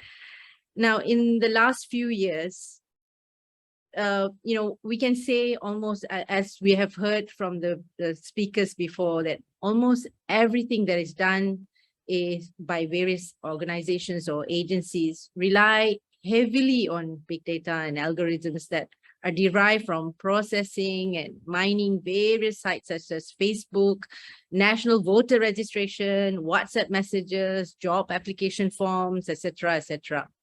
So let's just go to what I think I'm familiar with. We have often heard the phrase "undi itu rahsia," or "your vote is secret." Is it really? With the help of big data, one can almost certainly confirm who you voted for. I can also know whether you're a hardcore member of a certain political party or your allegiance, and also correctly guess whether you may or may not vote again. It is a very topical matter now that Parliament is dissolved and campaigning soon is going to begin. In fact, I think it's already started for the general election. And so the whole issue is very current. Some of you who are Malaysians would probably have started receiving messages, maybe a Deepavali message from a potential candidate, or maybe a happy birthday message, from in a spam-like manner. How do you feel about it? Do you feel it is intrusive, or do you feel it is, how very thoughtful of them to have sent it? Is there a feeling of your privacy is breached? So one can ask, so what? Isn't it expected a politician who is seeking to get support from voters to target as many voters with that much precision? Why not? So in recent times, especially the last 3-4 years, politicians are less likely to go down to the ground to shake hands with the people, explain to them what they stand for, and hear out what exactly the voters want, and try to persuade them to vote for them. This I have seen happening from my own experience as a former member of the Central Committee of a political party. Basically, the art of meeting voters and understanding their needs is to some extent replaced by the science of crunching numbers, making skewed conclusions therefrom. Politicians surround themselves with so-called big data analysis, charts and surveys. As an insider in politics, while no doubt, politicians claim to have the rakyat in their interest, political parties' bottom line is to win and get power. Discussions in top political leaders meeting is always obsessed about this. Take it from someone who's been there. That is the very purpose of their existence. So I'll give you an example. They make, virtue of some political leaders would make virtue of their ability to tap into and command big data, as if the ability to command big data itself makes them worthy of support. This is a real life example. I won't say who, but from tool to end itself. So here again, how do you get those data? Where do you collect those data from? Especially when it comes to politics. Politics is always sensitive. Who do you vote for? Who do you support for? While you may be an active social media person, you might tweet, hashtag and stuff like that. At the same time, when someone calls you, probably in a robotic voice, and asks you, who would you vote for this time around? And press 1 for A, B, C, D. And you collect those answers, and then you analyze it, and then you come out with your, conclusion. This is how the outcome would be. Again, we have to look into context, the cultural context, whether, for example, in Malaysia, having, 3 different large communities like Malays, Chinese, and Indians, are they likely to tell you the truth? Are they likely to tell you the correct answer? Yes, I'm going to vote for such and such party, or I'm going to just give you something to humor you. And then the person who's collecting those data will think that that is the actual answer. And then it kind of self-perpetuate the so-called truth of data, and how far these data can then be used, whether to raise funds, whether to predict an outcome, and perhaps to get disappointed in the end for not being able to assess directly.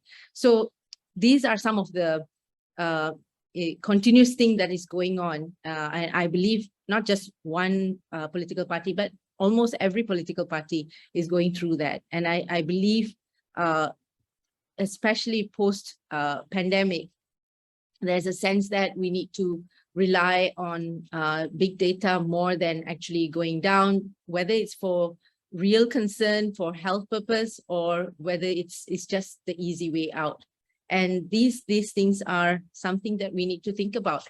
Why? Because let me just give you an example.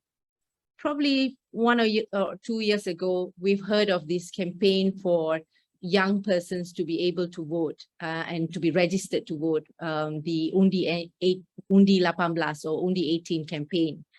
So you can see immediately politicians speaking about the need for the rights of the young people, speeches, conversations, tweets, by politicians would be always skewed to address the young persons, because they can see a minefield of voters there. And they feel that these are the people that's going to actually make a difference or change the outcome or make you win or lose. But after the automatic registration of voters happened, then you look at the data and you start analyzing those data. And what do you see? What you see is that because it's an automatically registered voter system, there are about 6.5 roughly million new voters. And when you break down those information, then you will find out that's only about 1 million plus are actually voters who are of the age of 18 to 20. And the rest, about 5 over million, are those who have never bothered to register before this, probably never interested in politics. The last 10 years, so many things happened, but that did not actually push them or nudge them to come out to vote. And these are the people who are probably from the age of 30 to all the way up to 70. And these, once we analyze, then the politicians will be in a dilemma. Do I now focus on these people who have never come out to vote, or do I focus on the young people who may be active, but they're only about 1 million plus?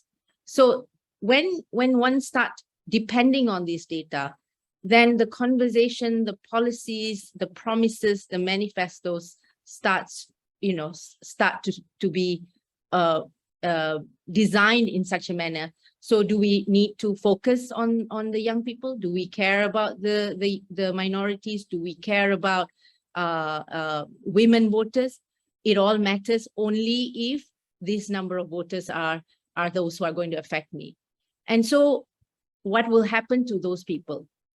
Will their concerns, will their rights be affected? So seriously speaking, as much as big data is important, when one really totally depend on big data and algorithms, sometimes it may not be very helpful towards getting the right person to speak for your rights. And of course, we're talking about voters. What about those who can't vote?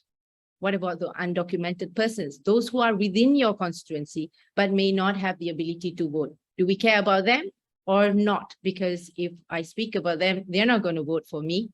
Does it matter? So all these things shows that there is an impact of big data and democracy and justice and fairness. So that's my take on my experience with political parties, and especially the last 3-4 years when I noticed how much reliance it has been on these so-called big data experts and crunching numbers. Of course, big data can be used for good things that we know. And coming from an organization like MACC, we rely a lot on data, and we have access to massive data.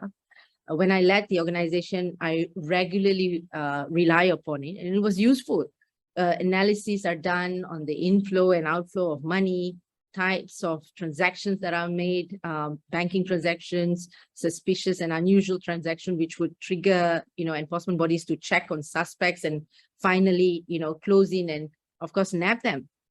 However, these access to data and retrieving of such confidential information for an organization like MACC are legally regulated. In other words, MACC is governed by an act, and it's bound by principles of rule of law, and there is a minister in charge who has to answer questions in Parliament on the conduct and workings of MACC. Despite having such access, it's regulated. Abuses may happen, but at least there's some form of regulation. But does that happen, or is there such regulation for private big data companies, unlike government bodies? So this is where concerns, again, when it comes to issues of human rights, the most vulnerable part of society, especially on issues of migrants, refugees, undocumented persons. I have been, in my early years of activism, has always been about migrants and refugees, and especially those from Myanmar. And you will, when you first start dealing with migrants and refugees and asylum seekers, one of the biggest survival mechanism for them is to have multiple identities in order to protect themselves from their persecutors. And these characteristics of not, they will never reveal their full name or details, as there's a clear issue of trust here. And also, of course, to protect their family and themselves, that would be how they will deal with. But with the new technology, even getting a basic SIM card, a smartphone, all these identification details and data are now basically exposed or very vulnerable. And especially in a country like us, where there is very little recognition of refugee rights, and understanding the difference between a foreign intruder, an asylum seeker, an undocumented person, or a stateless person, these things become very problematic. If data are shared, discovered, what happens to them in their daily life? Can they go back to work? Will their employers have a problem? Will they be fearful of continuing their employment? Simple things like that, on where do they live? What are their lifestyles? Where do they hang about? Because if those data are available to the authorities, then you can have a midnight raid, and all these things can happen. So as much as one would say we have to track down illegal migrants or illegal immigrants, these things have to be balanced with who these asylum seekers are and why they should and ought to be protected. And again, datas, while there can be plenty of datas. Recently, I think, if I'm not mistaken, was it today or yesterday, I saw a news that there will be a reduction of prison inmates, to 2/3 or less than 2/3 or something, which is hugely welcome. But again, sometimes information like this doesn't tell everything.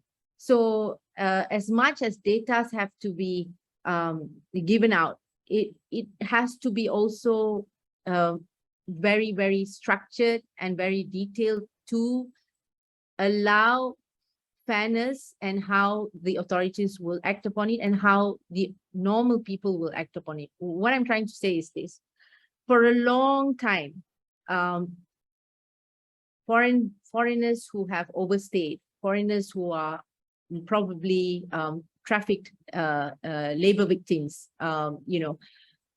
people who probably have come here in a legal fashion, but then they've been cheated by the agencies. We're talking about literally tens and thousands of workers who have been brought here to work and found themselves in a situation where they become undocumented or irregular migrants. And they get arrested under the Immigration Act. When they get arrested under the Immigration Act, they will be then, of course, put through the process and punished, and some of them even face whipping. If they have not been able to show their passport, they will be actually facing whipping. If you have overstayed, they will face just imprisonment. So a lot of them whose passports will be taken away by the agencies will not give them the passport. So when they are caught by the authorities, they will not have, they will be then facing the more severe sentence and severe offense of having entered illegally. With the issue of language, with the lack of lawyers, with all these complex problems that they face, we see them ending up in prison, okay? And so when the data comes out, what kind of prisoners or what kind of inmates are there in prison, you will see a majority of them will be foreigners. But there is no distinguishing category that what are they in for. So the assumption is that foreigners have the propensity to commit crime without making the difference that they have actually been arrested for an administrative offense, not for a conventional offense of robbery, stealing or rape or murder, but rather for having been in the country for overstaying or for not having proper documentation. So the image by people, when they are fed with information like inmates in prison are more foreigners are in prison, the image, the perception is that the foreigners are the ones who are more, there are more criminals among them, there are more convicted persons. So data can be taken out of context and completely abused. So these are some of the things that we need to be very careful. And because of that, I feel over-reliance on data, or not just reliance on data, but so-called data experts have to be taken with huge scrutiny, have to be verified. At the end of the day, you have to speak to that, directly. You have to deal with the person directly to understand what it's all about. And especially for people who are dealing with issues that affect, their basic fundamental rights or human rights, I think it's very important that you can't look at someone who is facing, say, issues of statelessness, or facing the issue of being deprived of fundamental rights as a number, as statistics. You can't do that. That is why you get phrases or terminologies like, oh, if you allow this, then there will be a floodgate, as if humans are, rivers or water. You don't give them a individuality. You don't give them a human aspect. So you assume that the minute you grant a right or you allow a decision that will be for a certain migrants, then you expect the gates to open and a swarm of refugees to cross the border. That's not the case. That's not how it works. If a right is a right, then it doesn't matter, because they are already within the border. It's not outside the border. So you need to deal with those issues. So again, for me, this is a huge topic. I don't think a 10-minute speech will do justice to the kind of things that we want to do on how to address these issues. But it brings back to the issue of, what do we do? What do we do with big data? What do we do with algorithms? What do we do with all this new technology and AI? How do you use these things and ensure that there must be regulation? We can't say no. We can't say no to big data. Of course, there are a lot of benefits and achievements, especially in health, in dealing with medicine. Those things, of course, those are important. In fact, in registration of refugees, for example, asylum seekers, migrant workers, these are important things. We need data. We need to collect data, but everything has to be scrutinized and dealt with utmost caution. Especially, let me just give you another example. UNHCR has started using biometrics and also the iris system in order to record the registration of application for asylum, right? But as you probably would have read in the news recently, the government has got a very hostile attitude towards refugees. And they have said that UNHCR has failed to manage proper real refugees, as opposed to so-called people who are masquerading themselves as refugees, but they're actually foreigners who are a threat to security, the internal security and all that. So they have asked UNHCR to actually hand over their database to the government so that they can process. And this is a very dangerous thing. And so what do we do? So is it safe to have such detailed data that can go wrong, even at, say, a 2 to 3% of mistake can cost the lives of literally thousands of people because of a silly mistake or a silly error of names, addresses, and they went for the wrong persons. So these things are very important. So as much as we would want technology to be used in processing and assisting and helping, there must always be an understanding or a caution. What happens if everything goes wrong? It's just like what happens in, for example, who would have thought that Russia would finally attack Ukraine? And then what happens? What happens to all the data, which is now at the, at your fingertips? As opposed to, you probably have to, in those days, you probably have to collect papers and translate and get it translated, but in the new times, you don't need all that. Things can move super fast. And is it always huge data, overload of data, useful? I would say again, no. We've heard of the WikiLeaks, we've heard of Panama Papers. Those are overload of information. We know we can, go look for it, but at the end of the day, how much of those information have captured the imagination of the ordinary peace-loving people who hates corruption? Did they actually go into it? No, they wait for someone else to translate. They don't go into that. It's all there in the internet. Do you really want to look for those things? I doubt very much. So you depend on, data interpreters.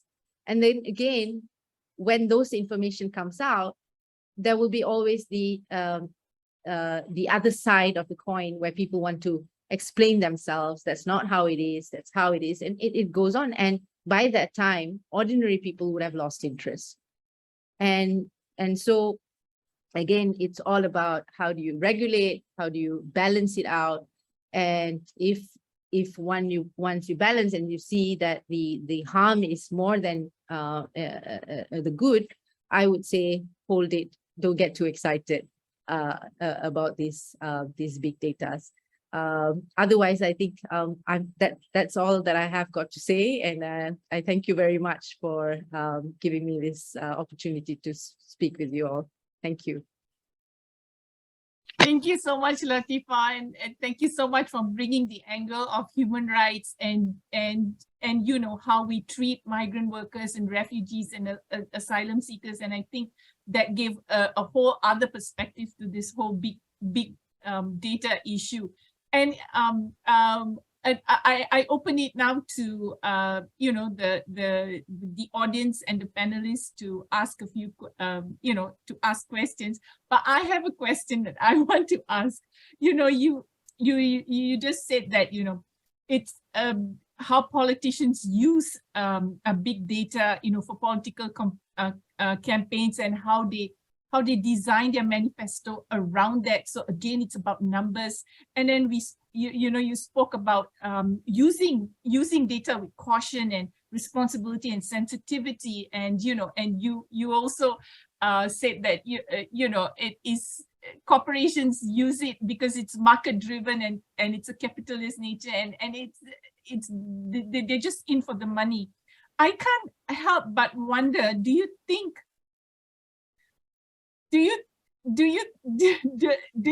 this was always the intention? Because it looks like this whole big data agenda has dehumanized human beings, and it's come down to treating humanity as a commodity, and I can't help but wonder, do you think there will ever come a time where there's no place for human rights?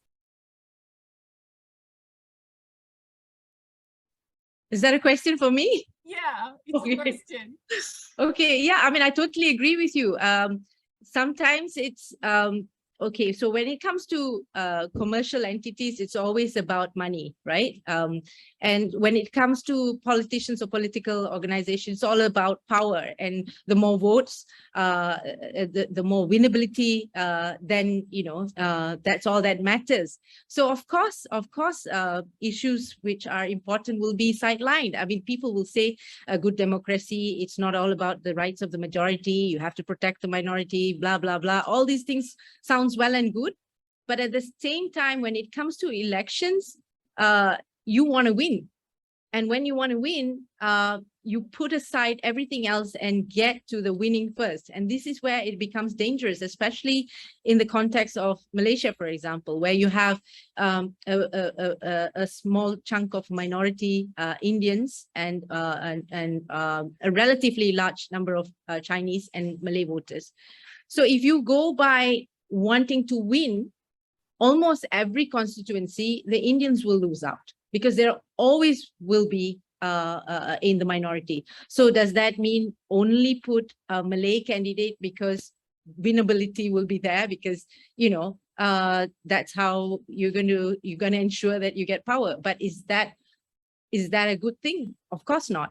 So as much as one can rely on data, but that's not all that they should be guided. The principle should be, you know, are you going to represent a plural society? Are you going to represent the people who cannot vote? So some of the things you brought up, for example, there's always been a talk about how do you, we should bring back the third vote, which is the local government elections in Malaysia. And one of the things that actually stopped them from actually bringing out altogether this local government election is because who votes for for the local government? Who votes the councillors in? Only the taxpayers, those who pay the quit rent? Or what about those who are renting the area? These things become an issue because what happens to those who have who lives in houses which that do not belong to them? Let me give an example. In Petaling Jaya, we have two types of sections. One, the Taman Medan section, which is relatively less developed compared to, say, the Bukit Gasing area, you know, the more advanced area. And in Taman Medan, there will be probably houses which are probably not, you know, the titles are not given, there are issues of ownership, and they've not paid their quit rent. So can they vote? Are they allowed to vote, as opposed to those who have actually given their money to the local council? So who gets the services? These are things which then goes back to the issue of data again. Too much information may then color as to who do you want to serve, you know, and of course then that is, of course, we're talking about Malaysians generally. What about all the stateless kids who can never vote, who may have no access to any services because they don't matter? They don't matter because if I give services, then there will be questions as to, I voted for you, but it's not for you to give money to those who have not contributed to the country, so-called contribution. So again, for me, yeah, it's very important that the over-reliance on data only to win without any, you know, ethical consideration, without any principles, it will lead to a far more society that is unbalanced. Yeah. Thank you, Latheefa. Can I open it to the rest? If you have any questions, just unmute yourself and or any questions for the panelists.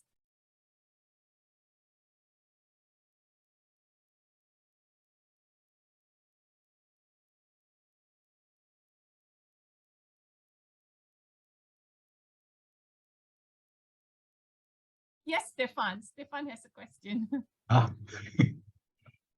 Well, I mean, it's not really a question. It's more something that made me think a bit and to get the discussion going.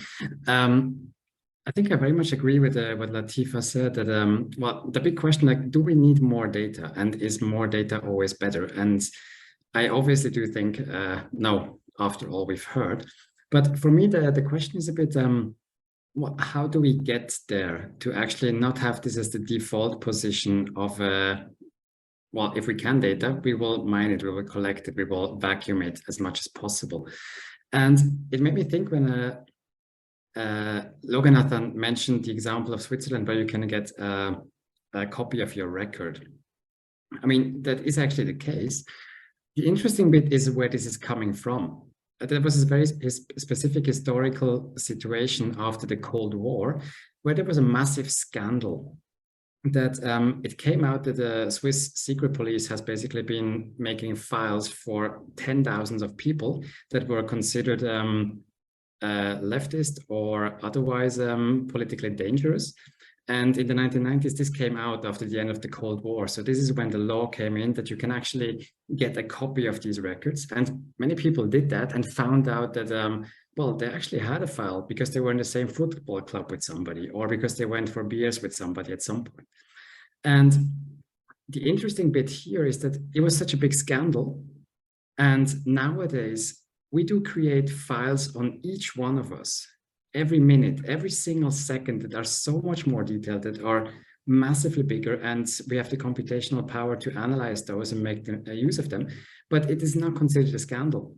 it is something that we just do. And I think the question for me is, how do we actually get to a point where there is an awareness that this is a problem, and also to motivate people to actually engage in these political struggles to have it changed, to have regulation, to be aware of it, and so on.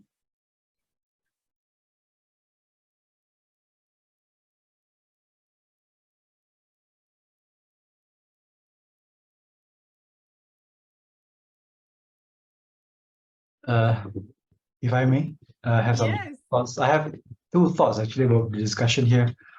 One is intention, another one is dehumanization.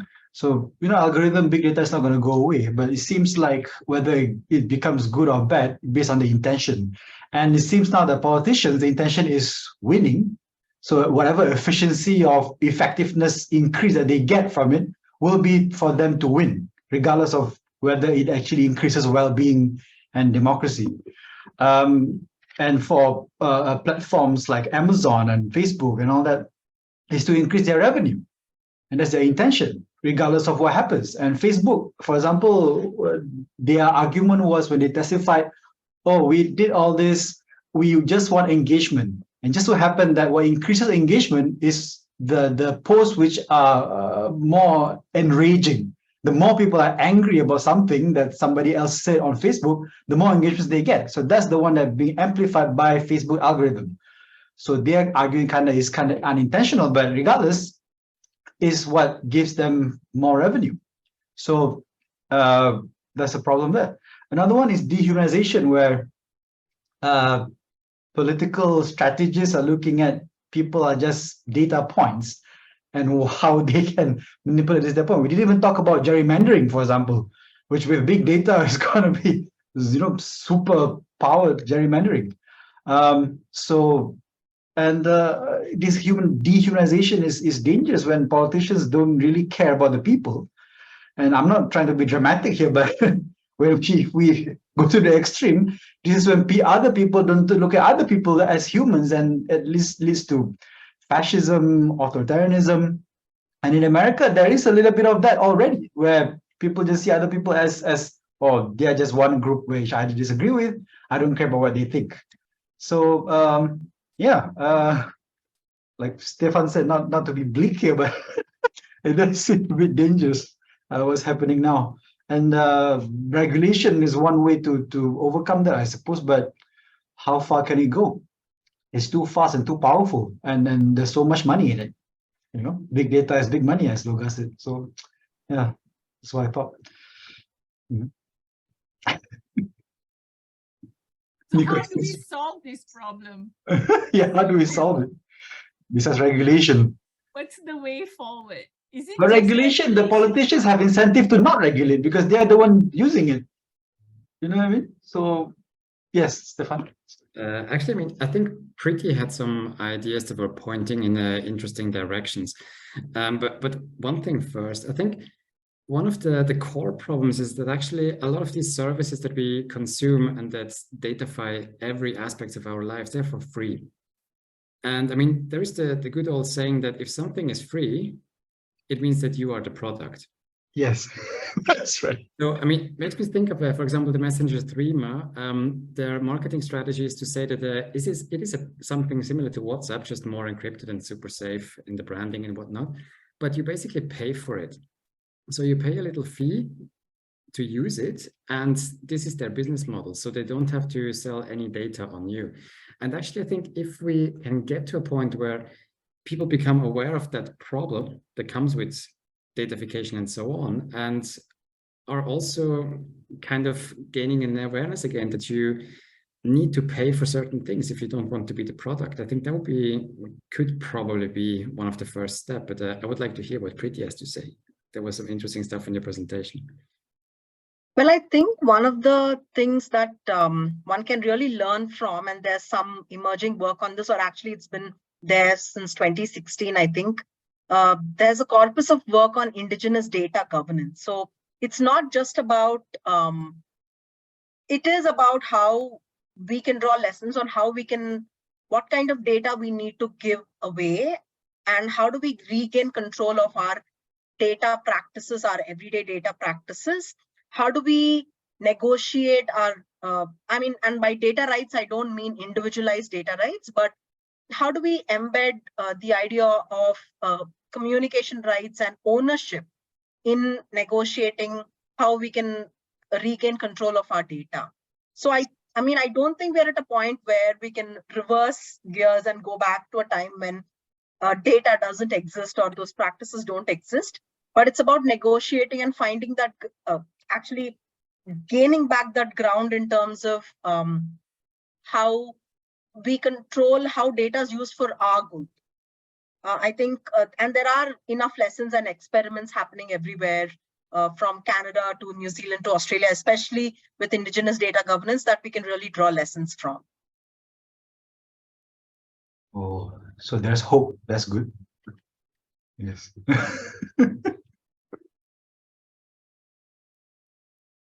Because we don't seem to be having ownership of our own data now, right? At all. Yeah, we don't have. Yeah. We don't have the ownership at all. In fact, sometimes we are so digitally illiterate that when we scan a QR code and it's asking for our name, our address, our telephone number, and those kind of things, we just give it. We don't realize what's going to happen after that. Yeah. And I was at this fast food restaurant and I said, no, I would like to order the food, but I don't want to give these details. Is that okay? Then they said, proceed as a guest. Now, that is because I asked that question. But if I didn't know that, I would have thought that, oh, this is part of this digital world, the moving forward kind of thing. And I would have just given those details. But they still have your phone ID. Yes, they do. They can do that, even without your name. They do. Yeah, they do. They can still track you somehow. And for free Wi-Fi, sometimes, you want free Wi-Fi, you put it on email. Isn't this wasn't this the whole issue with My Sejahtera as well? The privacy issue exactly. About? Yeah.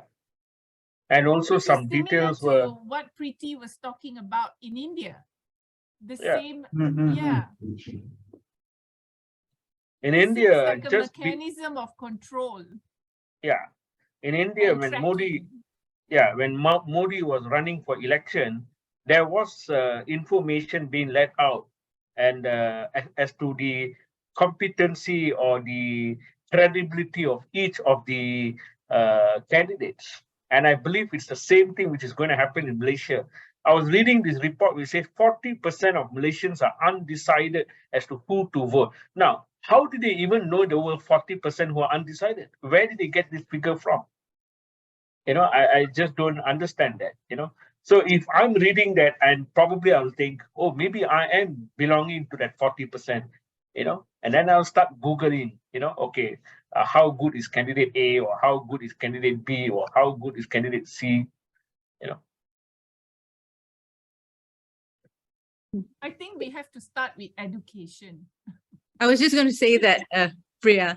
No, because Prof. Emma mentioned about cyber troopers. I think you mentioned it. I think that's something is pretty established in Malaysia as well. I think at least the last 10 years, politicians have been using cyber troopers to manipulate or manufacture a certain kind of reaction towards politicians that they don't like. And it becomes, it is actually, in fact, sometimes it can be seen as cyberbullying, but because they are politicians, it is allowed. If it was a private individual, I don't think people, would allow that to happen, and that would be considered stalking or harassment.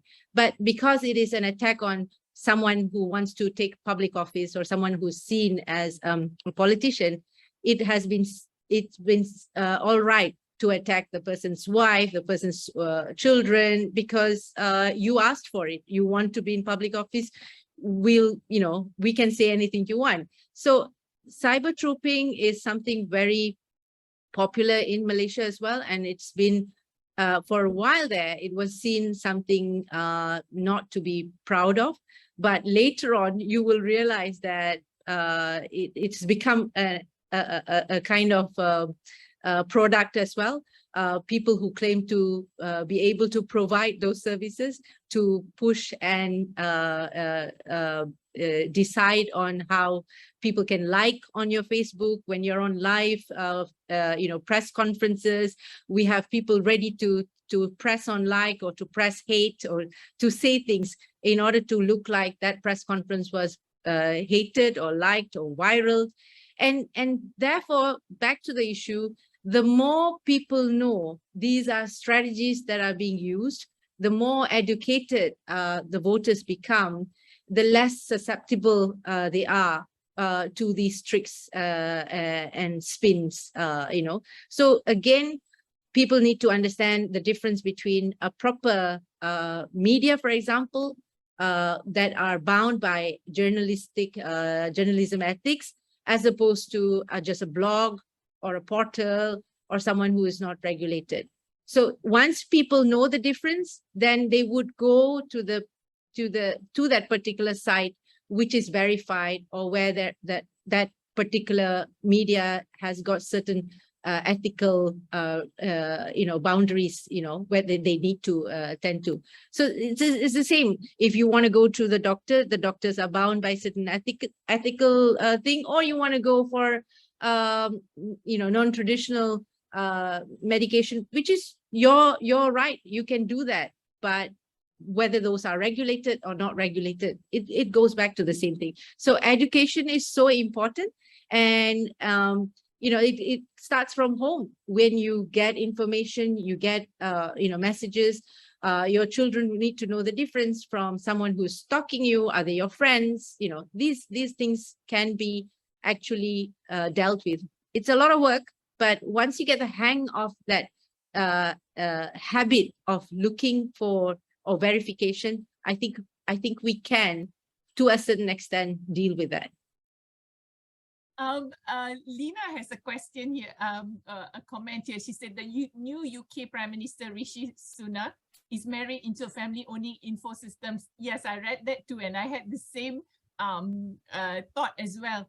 An IT company, a dangerous marriage linking democracy and data, she's asking, because apparently it's linked to the digital bank, and they're looking into the whole digitalization of currency as well, and she wanted to, so here she's asking a dangerous marriage linking democracy and data. Wanted to ask the panelists for any comments. She didn't want to turn on her video. Yeah, I'm sorry. Yeah, so any comments about just that? a quick comment on that. Just a quick comment. I would think that anyone who has so much of power, it doesn't matter whether the person owns an IT company or not. Once you have the power, then obviously the danger to abuse that power will always be there. And that is why I think there's a check and balance of someone not being in power for too long. So you will be kicked out. I mean, whatever you say, if it's a working democracy, we're not talking about North Korea, we're not talking about China, we're not talking about a one-party system.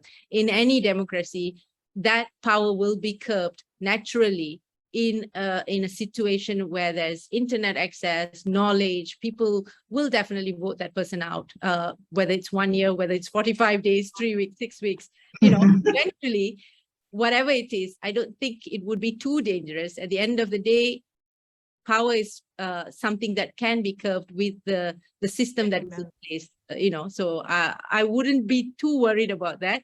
Yes, he's very rich, but I think that's not the only problem that we have. Yeah. My comment would be, it's definitely a very dangerous situation, because one is in power, he's leading the country, and the other one has information. Whether he is going to do that or not, it's just too early for us to say. It could amount to an accusation, but it is definitely someone out there will definitely be watching how is he going to proceed from now onwards. I didn't think about this. I was thinking more about the fact that the wife is a billionaire, maybe because money mattered to me more than information. But now I think I will start reading up on this to find more information on this. Thanks for the question, Lena. Very interesting. Yeah. I like Preeti's idea of looking to history and like positioning some of these developments historically, because I think what we're talking about is essentially the kind of comprehensive corporate takeover of the public sphere. And, you know, that can be depressing, but, you know, speaking as a social scientist, I guess, but, you know, there's always resistance to that, you know, as insignificant as it might seem. And that's also what Preeti is pointing to there, is some of the instances of resistance. And so I think that what we can do, you know, as academics, as scholars, is try to gather and study and understand how people do resist it, and, you know, maybe build from there. Because, you know, we were so enchanted with the internet in the early days that it was going to be, you know, the harbinger of democracy, but no. Yeah, absolutely. Marketplace of ideas, right? I mean, in some ways that's true. Like, without the internet, we wouldn't have independent news portals in Malaysia and so on. True. But yeah, I mean, the takeover of the public sphere is just happened so suddenly, and I think taken a lot of us by surprise. So how to push back, you know, as academics, and I think the multidisciplinary approach, you know, offers some interesting things to think about and ways to approach that. Of course, others are doing it elsewhere.